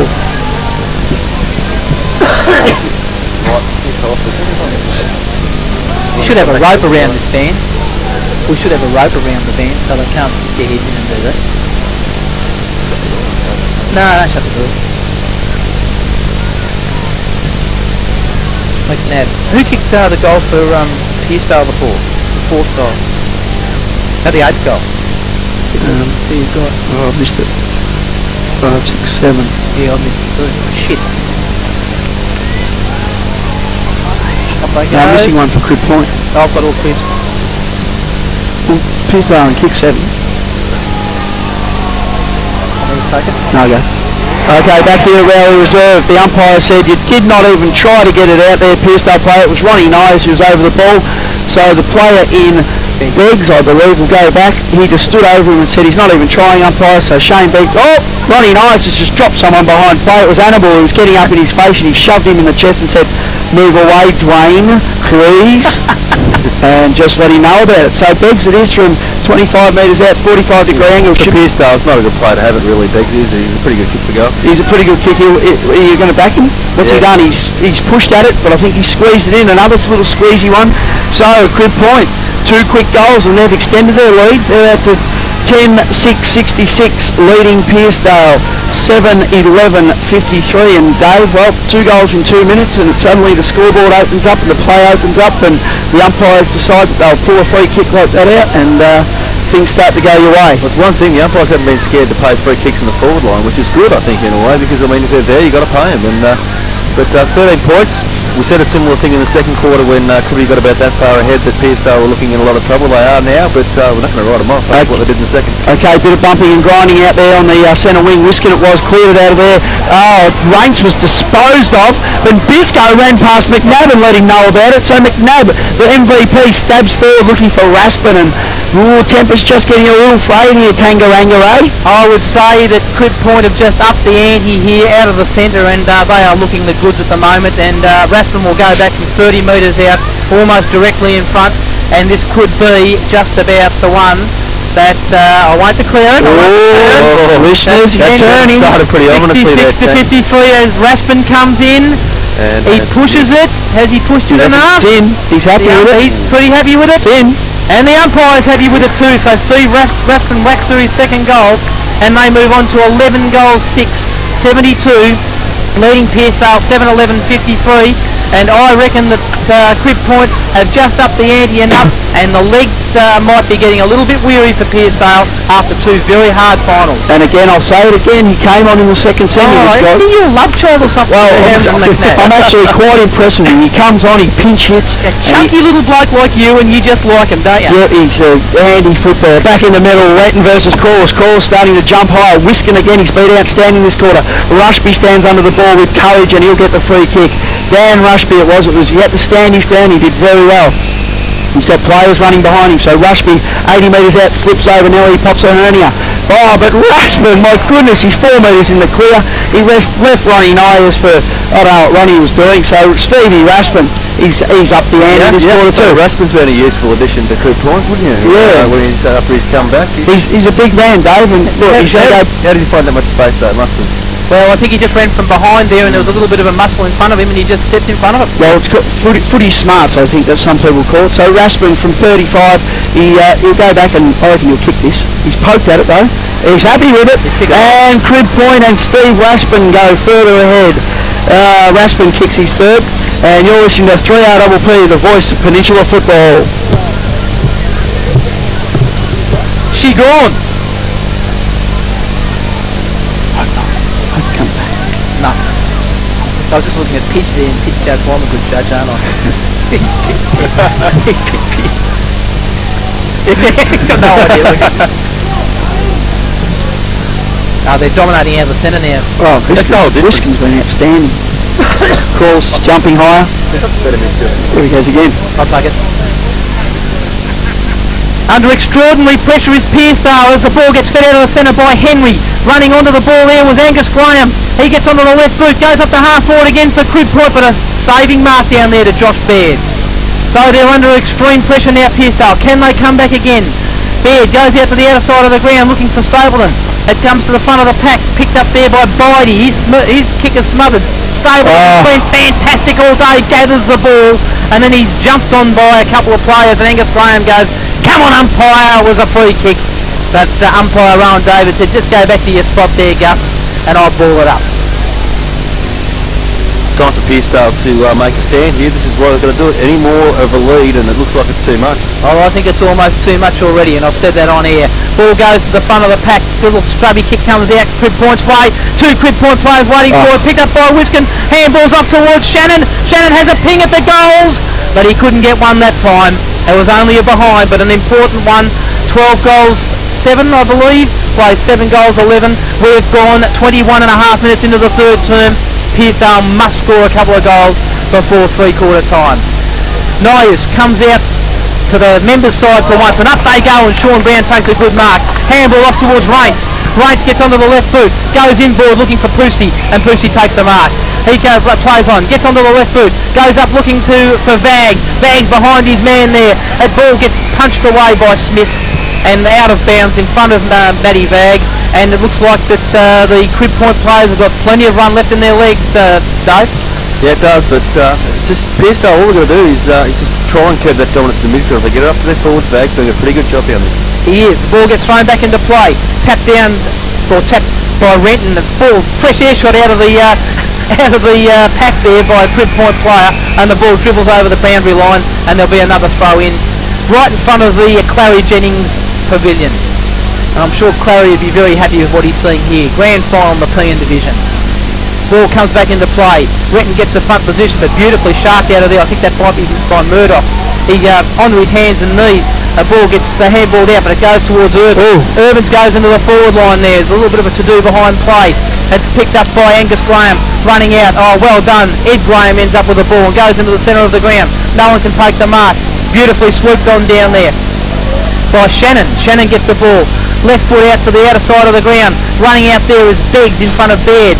First man onto it, looks like it was Hannibal. Handball in towards Raspin. Raspin gets onto the right boot. Goes up towards the goal square. McNabb's there. He gets bustled off the ball that time by Norris, who actually watched the man and not the ball. And the ball dribbles over the boundary line. It's just next to the point post. That was a good transfer of play there by Crib Point, and very quick transfer of play, Wick. Yeah, certainly. Shannon was there. He just swooped on it at half back and pumped the ball forward, and he's just giving his forwards plenty of opportunities to score. So it's Hannibal flew over in the ruck contest. It came out the back to the player in Avery, it was he, for Pearcedale. He got the ball out to centre wing with a 60-metre kick. Monday ran onto it wonderfully well, backed himself onto the left from 50, looking forward, but cut off by Irvins for Pearcedale. So Irvins it is for Pearcedale. It was wonderful play by Monday. He just backed himself, and you love to see that, Tangles. So Irvins, he'll switch the player. Not many people I haven't seen much switching today by the Pearcedale team, so they're just doing it now. So Nias deep in the back half for Pearcedale. He looks out here looking for Sean Brown. He'll get the ride. Probably a free kick, and it's going to be paid against him. I'm 2 for 2 today, and guess who's got it? Cam McNabb. And it was there too. It was there. You can't fly 4 minutes early, Sean. You just can't do that in the grand final. So Cam McNabb for Crib Point. He's 68 3/4 out from goal. Looking for some options. He says no to you, Shano. That's too short. He's got Whiskin on a lead. Kick it to him and he will. I've got eyes everywhere. It was a good kick. Whiskin from 55. Oh, Whiskin chipped over the top. Who's got that now? He'll go back. Paul Henry. They just did that very well. McNabb held onto it. Whiskin off the lead. Gave it to him. Chipped it over to Henry. So Henry will go back. We've gone nearly 25 minutes. Certainly, if Henry slots this one through the margin, we'll just blow out to about 32 points. So the fat lady is lubricating her tonsils as we speak. Sensational. I can see her out there in the back half. There she is. So Henry from 48 metres, 45 metres comes in. Off the boot, it looks good. Will it do enough on the breeze? No, it faded across the face of goal. And another behind results. Crib Point 80 points. Leading Pearcedale 53, which would mean a 27-point margin. Pearcedale have not scored this quarter. Have not scored this quarter, and going to three-quarter time, there's definite concerns. Nias with an ordinary chip kick from full-back. Pettit runs onto it though to save his kick. Chipped it forward looking for Beard, but it was chopped off by his own teammate Lewis Hindle. So Hindle it is in the defensive 50 for Pearcedale. He go out wide and chip it out there. Let Biz go out wide there. It's Pettit pushed on. I think it's Pettit. So Pettit out the far side. Out either Hungry Coffee 4 and 20 band. He goes out. That doesn't tell you anything, does it, listeners? Goes out the centre wing. Running onto it was Stapleton. He did very well. He shrugged the tackle, but it was an over-the-top kick, and it was chopped off, half chopped off, because it hit him on the chest by Smith. Smith went to his knees. O'Hayan swooped in with the left hand. Wasn't able to gather it. Bags down behind play. He's grasping at his knee or his shin. He's looking towards the train. He's getting up now. And he hobbles off, so that'll be the last thing Pearcedale. Yep, Matty Bag. The last thing Pearcedale needs is for him to go down because he kicked 4 in the first half. So ball on. Oh, Sean Brown. He went up again. He might have given away another free kick. He didn't, but the players dive in on it. Brown was one of them. Shannon came in late to lay a bump. Brown got up and said, "Get away, Mr. Shannon, or we'll just go at it." And maybe that's what Dermot would tell us. That's maybe what Pearcedale needs to do, wouldn't he? Well, I would say that they should have gone at it probably 10 minutes ago because they've only got half an hour left in this game. Okay, so very difficult. Calls from half-back, thumping knockout. Shannon with pace was probably impeded there, but he kept running, got it onto his left foot, it went forward. And Henry dropped what he should have taken, went to the ground. McDonald was there. Player went in over the top, came out the back to Robbins. Robbins has time, goes onto his right boot. It's an ordinary floaty kick, so Beard just chops off Whiskin's lead, and Josh Beard right in the last line of defence. He'll bring the play out towards the Van Tangles, which is lovely to see. He's looking for Sean Brown. 1 on 2, he took off early. Nelly took the mark this time. Did well, he was able to knock it, but McNabb's got pace, got time. He slipped when he shouldn't have. He balked when he shouldn't have, but he did very well. Stabs it forward looking for a lead, but it was cut off there by McDonald for Pearcedale. And the pace of the game's just picked up in the last 2 or 3 minutes. And Pearcedale know this is the chance. They've got to throw everything at it now, and they've got to score, because if they don't, they go into three-quarter time, 5 goals down, they're in real trouble. Ball gets thrown back into play. Big Darren Berg gets a fist to it, punches it toward the boundary line. Oh, McNabb was interfered with. No free kick. Oh, another interference there down there toward Dowie. He wasn't free kick. It comes out towards Urban. Gets onto the left boot. Will it stay in play? It does stay in play. O'Hayan runs onto it. Wing position, but he's knocked out of the road by Ed Graham. Ball spills towards Graham. He gets back, jumps in again. It's really on here in the wing position, right in front of the crowd. Dixon gets a little kick up towards half forward. Angus Graham runs onto the ball. Instead of that, it's picked up down there by his team. I think it was Smith, but there's no one home for Crib Point, and the mark taken by Urban. It's emergency getting into the game now. A little kick out to the outer side of the middle side of the ground, and Hindle takes the mark. These short passes are coming off, but they're no good for Pearcedale. Get it down there and get it down there quickly, boys. Dixon's got it now. Centre wing. As the crowd yell out, centre the ball. Oh, he hangs onto it. He's hung onto it a bit too long. He's going to have to bang it forward now. He does that. Goes up towards the half forward line. Crawls is up there in front. Comes to the front of the pack. Picked up by Benwell. It's Shane Benwell. He gets a kick towards half forward. No one home down there except for Joffa Schneider. Almost has his head ripped off. The ball comes out towards Robin. He runs through the centre. Crib Point are open now. A one-on-one situation. It's down there towards number 22 in Annabelle. But it goes to the back of the pack and Baird for Pearcedale in the back pocket relieves the pressure. Goes up to the wing position and a mark taken up there by Pearcedale in Bisco, their centre half back. Big lanky Bisco. Goes in towards the centre of the ground. There's a big pack there. Up they go. Oh, almost a great mark by Stapleton, and Stapo takes the mark. By golly, he's playing a great game for Pearcedale. Gets onto the boot and goes out towards the half-forward flank position. Not good delivery, and the free kick's going to be given, or the mark will be taken out there by Brent Murdoch. So Murdoch and 50 metres. Well, late contact after the mark. Yeah, well, that was a pretty ordinary decision in my opinion. I'd say that there was definitely a free kick there, and on video later on, Rowan David will probably say, yeah, I might have been a bit officious there, but some of the spectators letting their thoughts be heard. I heard a few spectators saying that was very officious. That was very officious, that's right. Anyway, the ball goes into the forward line. Annabelle dropped what he probably should have taken. Hit him on the chest. He was under pressure though. Ball goes to Darren Bagg. He gets out to the half back line, but then hits Cross on the chest, who dropped what he definitely should have taken. Gets around two players though and goes onto the left boot, onto the right boot, up towards the full forward. Taken down there by Steve Raspin. Right on the siren. What a cruise. That was a great mark by Raspin, right on the siren between two Pearcedale players. Make it three, It's 30 minutes and 20 seconds that that quarter went, and if he puts this through, I would say that Crib Point has a lead which they can defend. Saying, don't run round Okay, Raspin comes in. He's only a few metres out from goal. And he puts it through because he's running back with the arms in the air, and their umpire says, no worries, my boy. 13 goals, 9 plays. Crib Point plays 7 goals, 11 for Pearcedale, and they did not score that quarter win. Absolutely. Won the ball game. Well, they've won the ball game, and it's called the Premiership quarter, isn't it? And it was 5 in that quarter to no score. Steve Raspin has kicked 4 goals now for Crib Point and has just turned this game on a deer with some good, strong marking. He's imposed himself on the game, and big lads, because they must score the first goal. They were kept scoreless in the third quarter, and Pearcedale, well, the pressure's on, but it is looking like a Crib Point flag. Ball goes up, ball's knocked out by Renton, intercepted there by Henry. Little kick just forward to the centre. McNabb goes in hard. Handball out there. It's picked up in the pack there by a Pearcedale player who I can't see. It might have been Rents, but he's jumped on by Wiskin, and the umpire says, give it to me, fellas. I'll ball it up again. So just forward of the centre for Crib Point.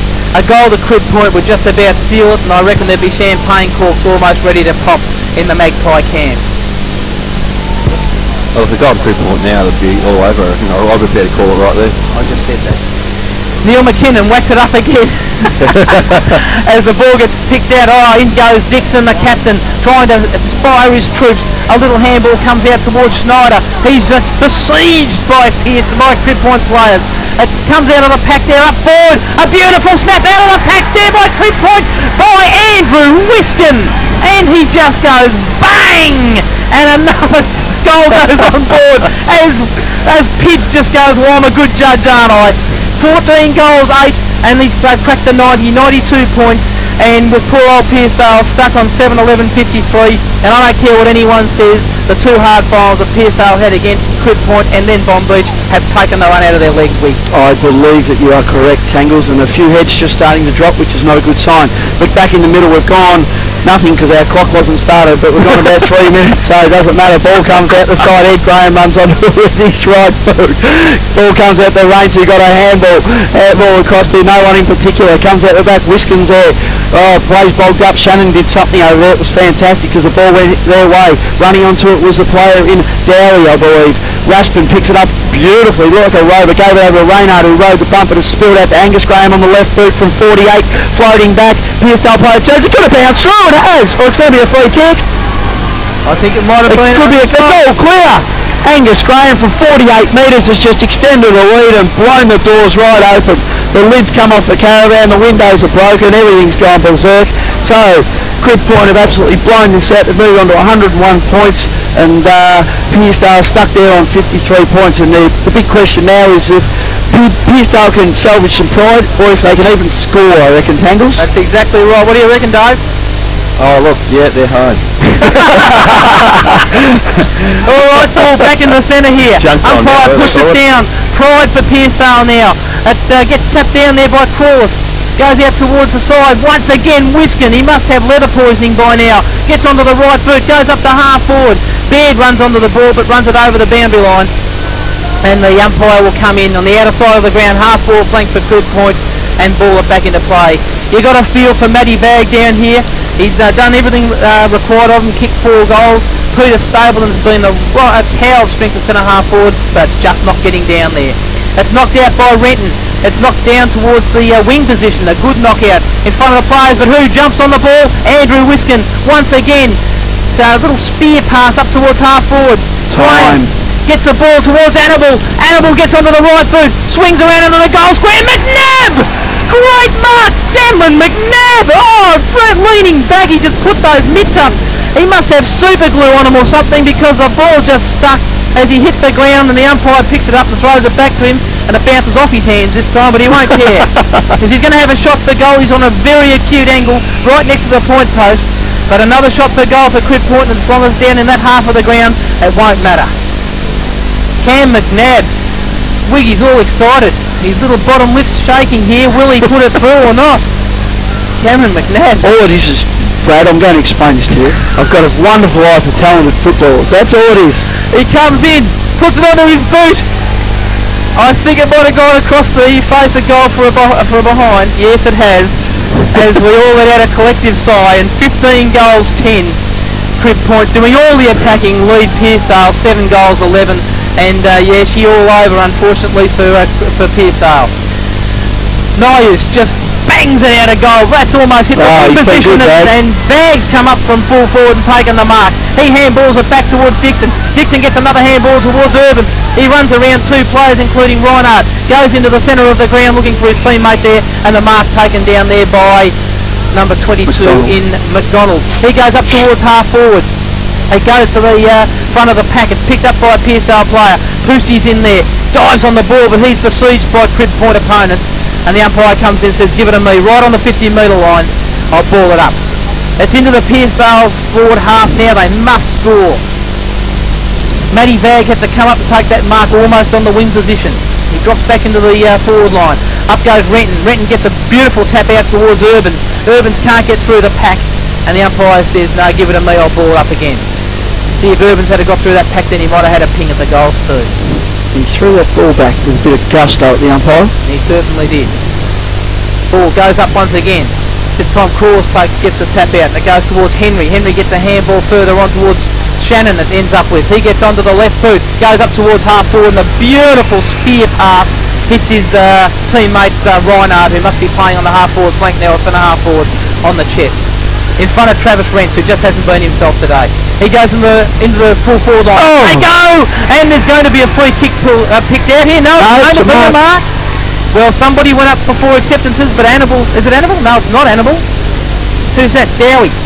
Dowie's taken the mark there for Crib Point, and Andrew Dowie has a chance to put their 16th goal on the board and become another goal kicker. I thought there could have been a bit of an infringement there. I think it might have been Annabelle that went up. But the umpire said no, it was all clear. And Andrew Dowie will have a shot for goal from about 20 metres out, almost directly in front. You'd expect him to put this through, Dave. Oh yeah, he should put this through. There's no doubt. He's another left footer, stabs at the ball, but it doesn't matter because the arms are in the air and another one goes on the board. 16 goals, 9, 105 Crib Point, Pearcedale 7-153, and you're listening to Crowd P, the voice of Peninsula football.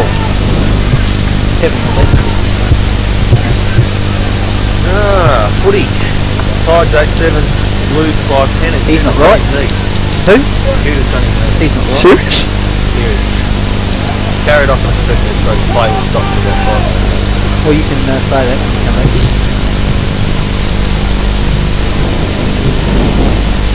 What are you saying? You want me to start? No, I said, oh, you can start. Next break. And a quick AFL update, RW panels. Richmond 8-7, Carlton 5-10. Cooter has done his knee, won't be back on the ground for quite some time. They're thinking between 1 week and 12 months, so depending on how serious the knee is. Cooter fired a meaty. Huge news there. Play for Carlton. Big back in the centre here. Renton and Crawlers both missed it, so Beggs grabbed a little rover for Crib Point. Got one out wide looking for the player in Raspert, who was manhandled there by Bisco. Beard run onto it for Pearcedale. Came out the back of the pack. It was slung to the ground there. Annabelle executed a wonderful tackle, and the ball spills out of boundary line 45 metres around from the Crib Point goals. It is 16 goals, 20, 105 to 7-11-53. That point post has annoyed me for the whole final series, and I might just go and break it down after the game. So at the back of the pack, Raspin has a snap from 30. It's nearly gone through for a goal. It's going to be tapped back into play by Annabelle. Annabelle got the handball out to McNabb. McNabb might have been tripped, but he could be going for holding the ball now because he slipped over and was besieged. And the umpire said, no, I'll give you the benefit of the doubt because you slipped over. And we're going to have a ball up 4 metres out from the Crib Point goal. We've gone nearly 10 minutes in the last quarter. 105 plays 53. Crib Point lead by plenty. And I'll go out in a limit and say I reckon it's all over. But we'll keep the excitement in it. Ball comes down to the ground. Renton just dives on McNabb and slammed him to the ground. Could be a free kick. Here, Mr. McKinnon's come in and said, yep, there's going to be a free kick off the ball. Who's going to take it? It's going to be a Pearcedale kick. Pearcedale kick. McNabb on the mark. Handball out. Is that Pettit back there? I can't see it. It could be Dixon, the captain. It is. So the captain for Pearcedale on the last line of defence. He'll look out wide for Matty Bagger off the lead, puts the big mid up, says kick it to me. I tried that one again, it's just not working. So, Stapleton flew from the back, came out, they were hanging off the back of the pack. Tackle without it was the Crib Point player in Beggs, and he'll receive the free kick. Irvin's tackle was a little too high. As All over the shop now. Matty Bag's gone down to the back line. Yep, well, they're just going to swing it around now and see if they can salvage some pride. They've been good all year, but the two finals have just taken out of them. So Beggs from 85 metres out, kicks the ball up, hoping for a big hanger to please the crowd. Animal goes up with 1 paw, missed it. Nyers grabbed it, got a handball out the side of the pack, picked up by Bisco, went for a taunt, but it was a forward punt, and Irvin's on centre wing will mark for Pearcedale. He tries to shrug off the player in Monday. Irvins goes back, looking forward. Who's that on the lead? Shane Benwell on the lead. Murdoch did well, and so did his opponent. Came to the ground. Ed Graham was tackled beautifully by O'Hayan. The ball split out. Pushy got a handball over to Dixon, who's been good for Pearcedale. Goes on to his left boot from 50, chips it up in the air. McDonald floats back, and McDonald takes a wonderful mark. Eyes only for the ball, and David McDonald it is for Pearcedale. Will go back, and well, it would be a fair understatement to say they need this. And he should kick it. I knew you were going to say that. So did every listener. 45,000 of them out there. So David McDonald, the backman for Pearcedale, he stabbed it through, and Pearcedale get themselves a goal, and they move on to 8-11-59, trailing Crib Point. 16 goals, what's that, 8-105, and you're listening to 3RPP, the voice of Peninsula football. Who was that? McDonald. What is that, 16 goals? Well, I can't see 16 goals, 9. 9, so no, it couldn't be 8. It's alright. They understand the point post there. I made that well clear, didn't I? Yes. Yeah, no, the point got across. You whinted about it for the whole call, so. Yeah. And last call. Yeah. I'll try that 9 again, didn't I? Yeah. There was 2 solutions, move the point post and move the van. And the coach of Crib Point, the soon-to-be successful coach, screens out of centre, hits Angus Graham on the chest, and Angus Graham just decides, well, I better share it around a little bit, and who drifts down with no one standing on him but Andrew Wiskin, the bloke who must have had 30 kicks since half-time. Yeah, you could say that he's had a pretty recent second half. He's just murdered him. He's fast football, this fella. He comes in, he'll line up from about 40 metres out. Beautiful looking kick. Is it just drifting across? I think it is, because there's no arms in the air this time. So a -4 goes on the board to Crib Point. 16-10, 106. Plays Pearcedale, 8-11, and that would be 59. So we have gone on the Motor Court Toyota Mornington scoreboard, and they'll go one better. Don't worry about that. Norris brings it out at the 13-minute mark of the final term. It looks like Neil McKinnon's decided to ping Norris for going over the line too. Yes, he has. So that's 1 for 1, I think. So he's evened that one up, and that's on the video, so no dramas there. Now let's hope that it's cleared out. It's either a goal or it's cleared out quickly. All the players run down there. Raspin runs down. Vag's down there now. That's Matty Vag. Ball bounced on the goal line. Renton goes up, comes to the back of the pack, picked up by a Pearcedale player, and it is cleared out. Goes up here looking for Henry. Henry gets in front of Sean Brown and takes the mark. So Paul Henry hasn't played a bad game for Crib Point. He puts a little toe poke in and hit Angus Graham on the chest. Just forward to the centre for Crib Point. The Maggie's about to go back into attack. He waits. Graham has a look around. The experienced Angus Graham.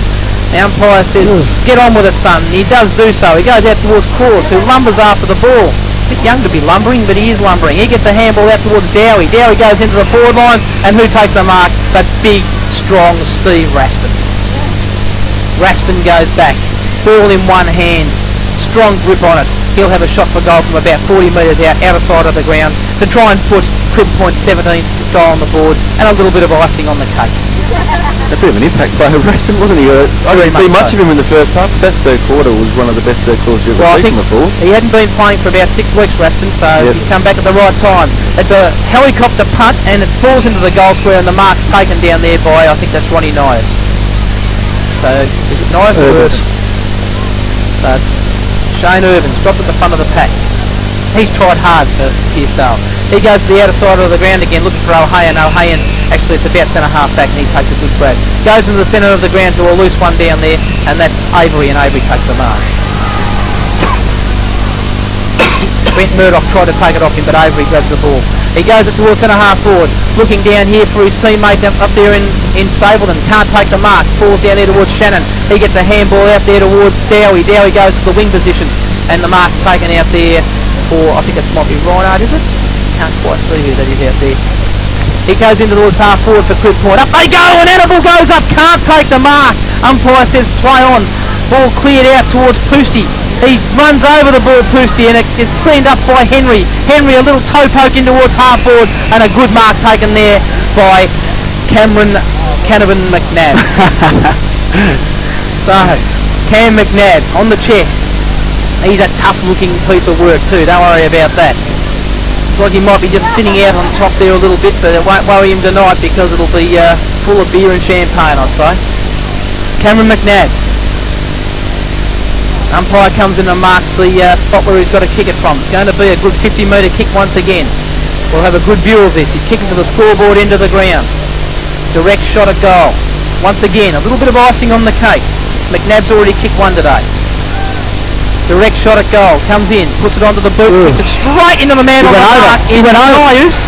And Neil McKinnon has said 50-metre penalty because you went over the mark. No, but he didn't go over with his feet, Tangles. He's saying he went over with his arms.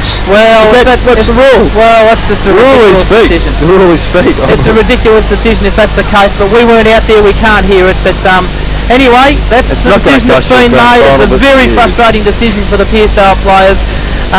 McNabb will now kick a goal from the goal line. Pity to see that sort of thing happen, but I guess that's the way it goes. And McNabb comes in to put number 17 on the board for Crib Point. Does so now. 17 goals, 10, 1-1-2. Plays Pearcedale, 8-11, 50-59. And you're listening to 3RP, the voice of Peninsula football. He actually came in, like McKinnon, and stood there and went, I saw him make some sort of a movement, but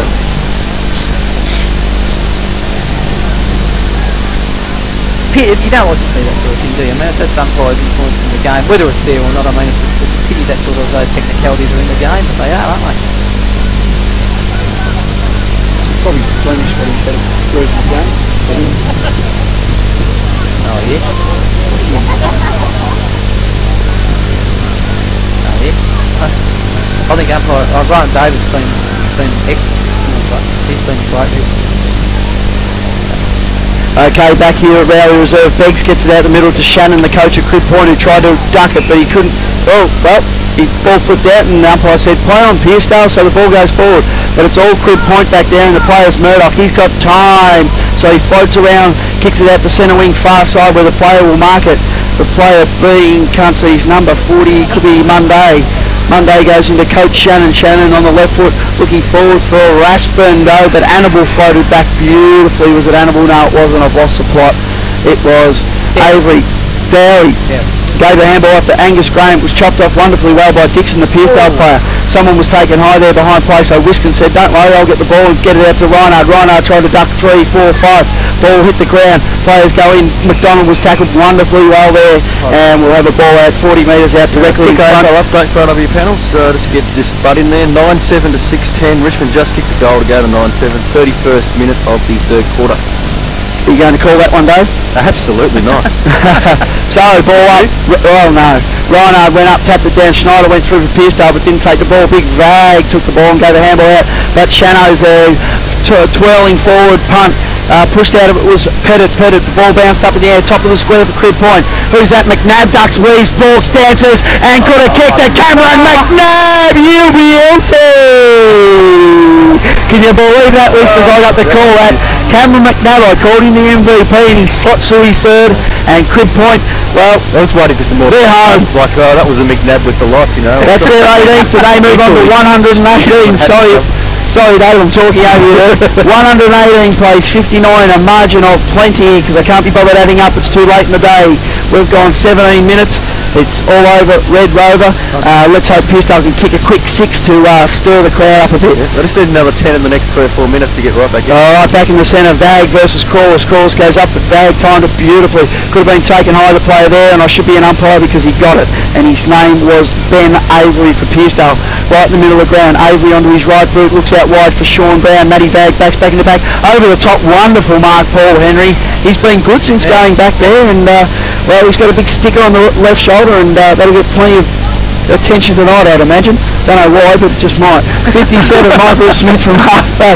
Oh, Irvins dived in from the side. He backed himself, went after it again, gave a handball off and gave a big right hook to someone who said, didn't even hurt me, I'll keep going. Shannon goes in after it. He was tackled by O'Hain. It could have been high. Player in there, Crib Point, was Austin. He got the ball out. Crawlers fuddles and doubles with it. Got it out to his teammate in 47. Who was that Monday? No, it was 40. It was Mark Wilson, and he was taken too high. 68 metres out from goal.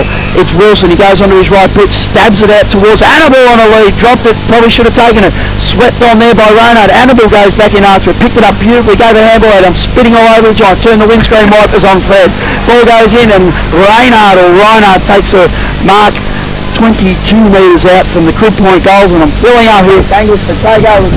All right, Craig Reinhard there. Wiggins has outreached his limit, I think. So he's taken the mark for 22. It might have been closer to about 32 metres out, but he's going to have a shot for goal for the 18th or for the 19th to Crib Point as he puts it onto his boot. Good looking drop punt, and another one goes on the board to Crib Point. 19 goals. 10 plays, 8 goals, 11. They reckon they've got it now, Motor Court Toyota Mornington scoreboard. You're listening to Throttle of Plea, the voice of Peninsula Football. I'm going mad in my Reinhard.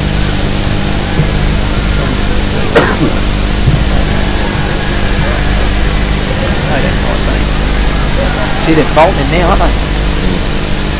Prediction before, folks. 10 goals. He just came and told me. 10 goals. 41, 5 points. 10 goals. 5. He's got lucky. 3 to get that going.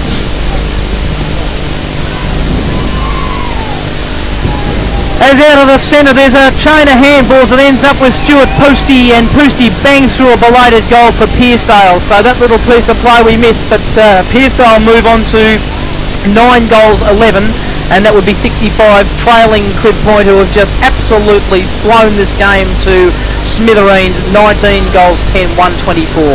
So a fantastic win this is going to be for the Crib Point football side, and they'll go up to Peninsula Division next year and replace Coosborough. But that was a good goal there by Pearcedale, and running out of the centre, it's just a pity there hasn't been 8 or 9 more of them in the third and fourth quarters. Interesting game next year, Narry Warren versus Crib Point. Yes, it'll have to be the neutral jumpers.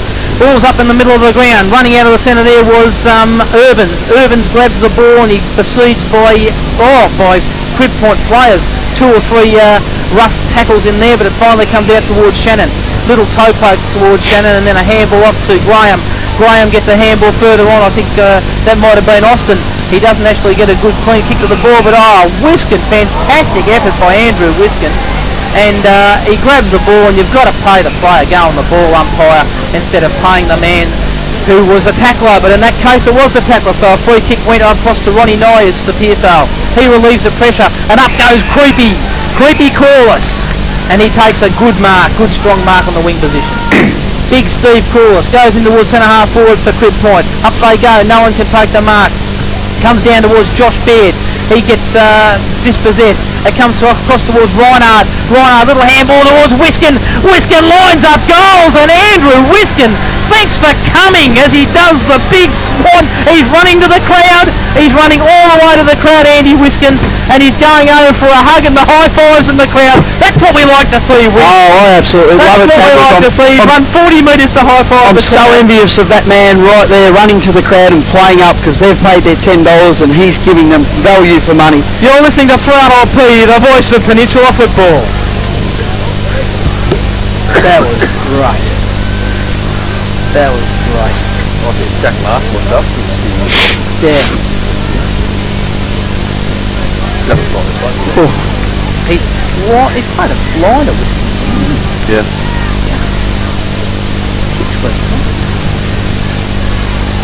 this guy's been too shabby, has he?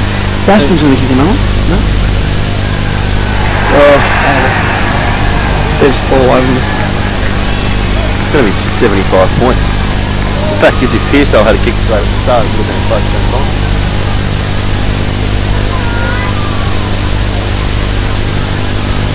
The ball has gone straight back down to the Crib Point forward line, and another mark taken down there by a Crib Point player. This time it's Dwayne Annable, the vice captain of the Crib Point side, and he's going to kick the goal from about 20 metres out, right in front of the adoring fans, his adoring Magpie fans. He'll have a shot for goal, don't worry about that. He hasn't got far to run to high-five the crowd anyway. Dwayne Annable lining up for his fourth direct shot. Should kick it. He's on an acute angle, but should kick it. Does. Straight through, number 21, and he does a little another one. And a high five. And another one. He missed that high five, but it doesn't matter because he didn't miss a goal. 21 goals 10, and they are just blowing him away now. 136 to Pearcedale, stuck on 9 goals 11, 65. Well, what can you say about this week? This is celebrations have started early, haven't they? Certainly, and I'm actually enjoying it. But we got the 20 goals, but we didn't get it from both sides. So no, that's a little disappointing. But you know, look, Pearcedale Well, might get the 40 goals total though. Yeah, 5 minutes to go. Let's hope Pearcedale can just keep going and maybe kick 2 or 3 more. And we're about 26 minutes into the quarter, so the celebrations have started. I can hear the theme song right over there in the pocket. The Magpie Maniacs, they're going off their heads over there. There's plenty of amber fluid and green cans and champagne. There certainly is. Back in the centre, Crawlers taps it down, came down to the Crib Point player, but came out the back of the pack, kick out of the pack by Dixon, I think it was, for Pearcedale. Stapleton ran onto it, but missed it. Irvins tried again. He could have been holding the man, or it was. Free kick against Michael Smith. So Irvins for Pearcedale. Swings onto the right, mongrel kick looking for bag, but O'Hayen was able to run onto it from 50. He turned, he balked, he slithered, he snaked, he did everything, but the kick was intercepted there by the player in Mark Wilson, who's come on and actually had a few touches. Handballed across to Henry. Henry's been outstanding since he's gone back there. And how is this bloke? A. Shannon's been amazing. Kicks over to A. Graham, who's been amazing. This is absolutely amazing tangles. So Angus Graham at his zero. What a dirty kick that was. And, that's a tired kick, isn't it? That's a tired kick, but it was for touch and it just landed on the boundary line and centre link right in front of the change rooms there. Ball in.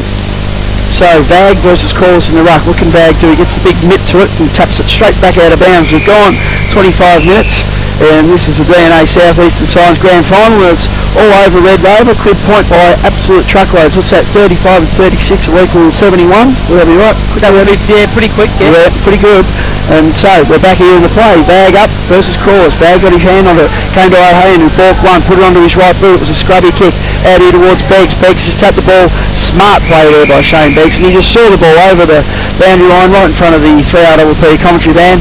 And some people either had choice words or said, well done Beggsy, you've done well. So Beggsy looked back and said, thank you very much, or just smiled at him and said, good on you. So the trainers just waved at us too. We're very popular people, Tango. Certainly are. Out the back of the pack goes Henry. Henry handballs on the Beggs, who's still smiling. Beggs goes forward looking for his teammate who dropped the mark. We can't see who that was. So Schneider butters up for Pearcedale. He got a handball out. It was intercepted by McNabb. Oh, Cameron, what are you doing? You dropped it, son. Cameron McNabb will go back in after it with McDonald for Pearcedale. Schneider dives in late and just get into it, fellas. Go on, have a bit of a dust up. But they say, no, Mr. Canavan, don't be so silly. And we'll have a ball up. What do you reckon, Dave? Well, I don't think there's any need for a dust up. It's not like it's going to change the course of the game, is it? That's what you're after. But look, I mean, Pearcedale have been pretty ordinary in the second half, let's face it, but straight kicking early, this could have been a close grand final. But certainly. Shannon out of the middle again. Sorry, Tangles, I cut you off again. I'm hogging the airways and I love it. Henry on his right boot going forward looking for Annabelle. It skidded under him, but he didn't care because it ended up in the Magpie Army and they're going berserk over there. Look at them hanging over the fence. They are going nuts and they are going to have a big night down there at Crib Point. Crib Point, they might even go that much more, just snap off the land and float off into the Western Port Bay. Into the mire down there with those mosquitoes will all be painted black and white tonight. That comes to the back of the pack. It's pressure relieved down there by Ronnie Norris after a handball from Avery. Up they go and oh, great mark to Paul Henry, who's played a very, very good game for Crib Point. Gets onto the right boot, goes up to the wing position. They're retaining possession and Beggs takes the mark. Shane Beggs goes in a bit further on down there towards half forward. Once again, Ronnie Norris grabs the ball, but a tired looking Ronnie Norris decides that I'll just run it over the boundary line, and I think that will be it's going to be a throw-in. Outer side of the ground, about as far away from us as it can get. Up they go, Vag goes up, no one can take the clean possession. It comes out towards Shannon, good little handball off there towards his teammate down there in Wilson. He gets an up and under kick. It goes up towards the full forward area, and a goal snapped out of the pack by Andrew Wiskin, was it? Yep. Oh, what a great goal, and this time he's actually hugging somebody, his hands in the air, getting a ride. I think that might have been Reinhard. Well, that was just fantastic. He's just brained him, Andy Wiskin.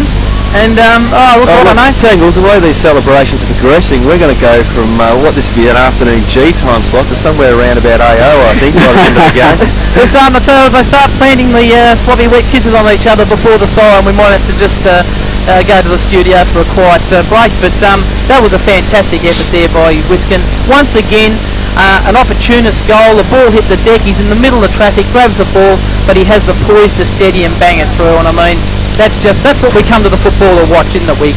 Oh, it is, Tangles. The ball's back in the centre of the ground. Not such a great bounce. A good tap out there by Vag, but it favours Graham, and he gets a handball off towards Shannon, who's also had leather poisoning in the second half. He goes deep into the forward line. Up they go. He screws it over his head, and the Magpie Army go up. And number 23 goes on the board for Crib Point. Well, he was against two players there. The ball hit the deck. He grabbed the ball and just said, no, I'll have another one, thanks, boys. Dwayne Annable kicks his fifth goal, and 23 goals, 10, 148, plays 9, 11, 65, and it is now a good old-fashioned thrashing. And I'll tell you what, I reckon I'd hate to be giving out a goal of the day here, because we've seen about 10 of them in the last 15 minutes. Oh, no doubt. Peter Stapleton got goal of the day. Yeah. Spinning out of the pack. I was calling that one, I'll never forget it. Ball back in the centre. Pearcedale gets it onto his right boot. Scrubby little kick out to the wing position, right in front of our commentary position. Good tap from Urbans towards Vag. That's Matty Vag. Goes into full forward looking for Shane Benwell, is it? Yep. And Benwell takes the mark. So, that's Shane Benwell for the Crib Point, for the Pearcedale side. We'll go back and have a direct shot at goal from about 40 metres out as a bit of quiet comes across the crowd. Will they fully put their 10th goal on the board? He should do. Gets onto the right boot. Funny looking old kick, but I think he's put it over the goal umpire's head. He has. Goal is the... it's funny because Shannon was going down there, but a goal to Pearcedale, a belated goal. 10 goals 11, 71, plays 23 goals 10, 148 on the Motor Court Toyota Mornington scoreboard. They'll always go one better, and I guarantee there'll be a few Cribby boys going one better today. Yes, we've got the best player award for Tuckett's Tyre Power of Hastings to give away today, and there's probably 2 or 3 players in line for that, and we'll have a bit of a vote after the final siren. Alright, back in the centre we've gone 30 minutes, just ticked over. Bag versus course, no one got a decisive knockout. Came down to Wilson, who got it out of the centre beautifully, looking for Annabelle on the lead, but dropped it. Came to the front of the pack where Nias was able to butter up for Pearcedale. Got the ball out to the far side. Who's out there? It's McDonald for Pearcedale. Ball hit the ground. Beggs was there for Crib Point. Was able to, that's it, it's all over. Finished, Kaputska, whatever you like to say, whatever language, all done, all baked, all finished. Crib Point, 23 goals, 11, 148, have defeated Pearcedale 10, 11, 71 in the Nepean Division, DNA Southeastern Signs, grand final, match of the day. And, well, Dave, the second half, first half was tight, close, second half, well... Procession. Absolute procession. A few blokes just said, well, I'll take the game by the scruff of the neck. And that was 100 points to 20 in the second half. I mean, that's just amazing blowout no matter where you are. Just about an 80-point difference, and well, just the midfield dominance, and Pearcedale couldn't do much, but you saw Wiskin and Shannon probably had career games in that second half. I thought they were sensational. Henry popped up and was just fantastic. We're going to give out 3-2-1 for the man of the match, but it was an awesome performance from Crib Point. Their forwards were on fire as well. You look down, Annabelle was great. Rashford in that third quarter played an absolute blinder in the third quarter and didn't really stop too much after that. Just a fantastic performance. There was a couple of good players for Pearcedale, especially in the first half. I thought Erdens tried hard real day. Redden tried hard real day. So did Schneider, and probably is one of their best players.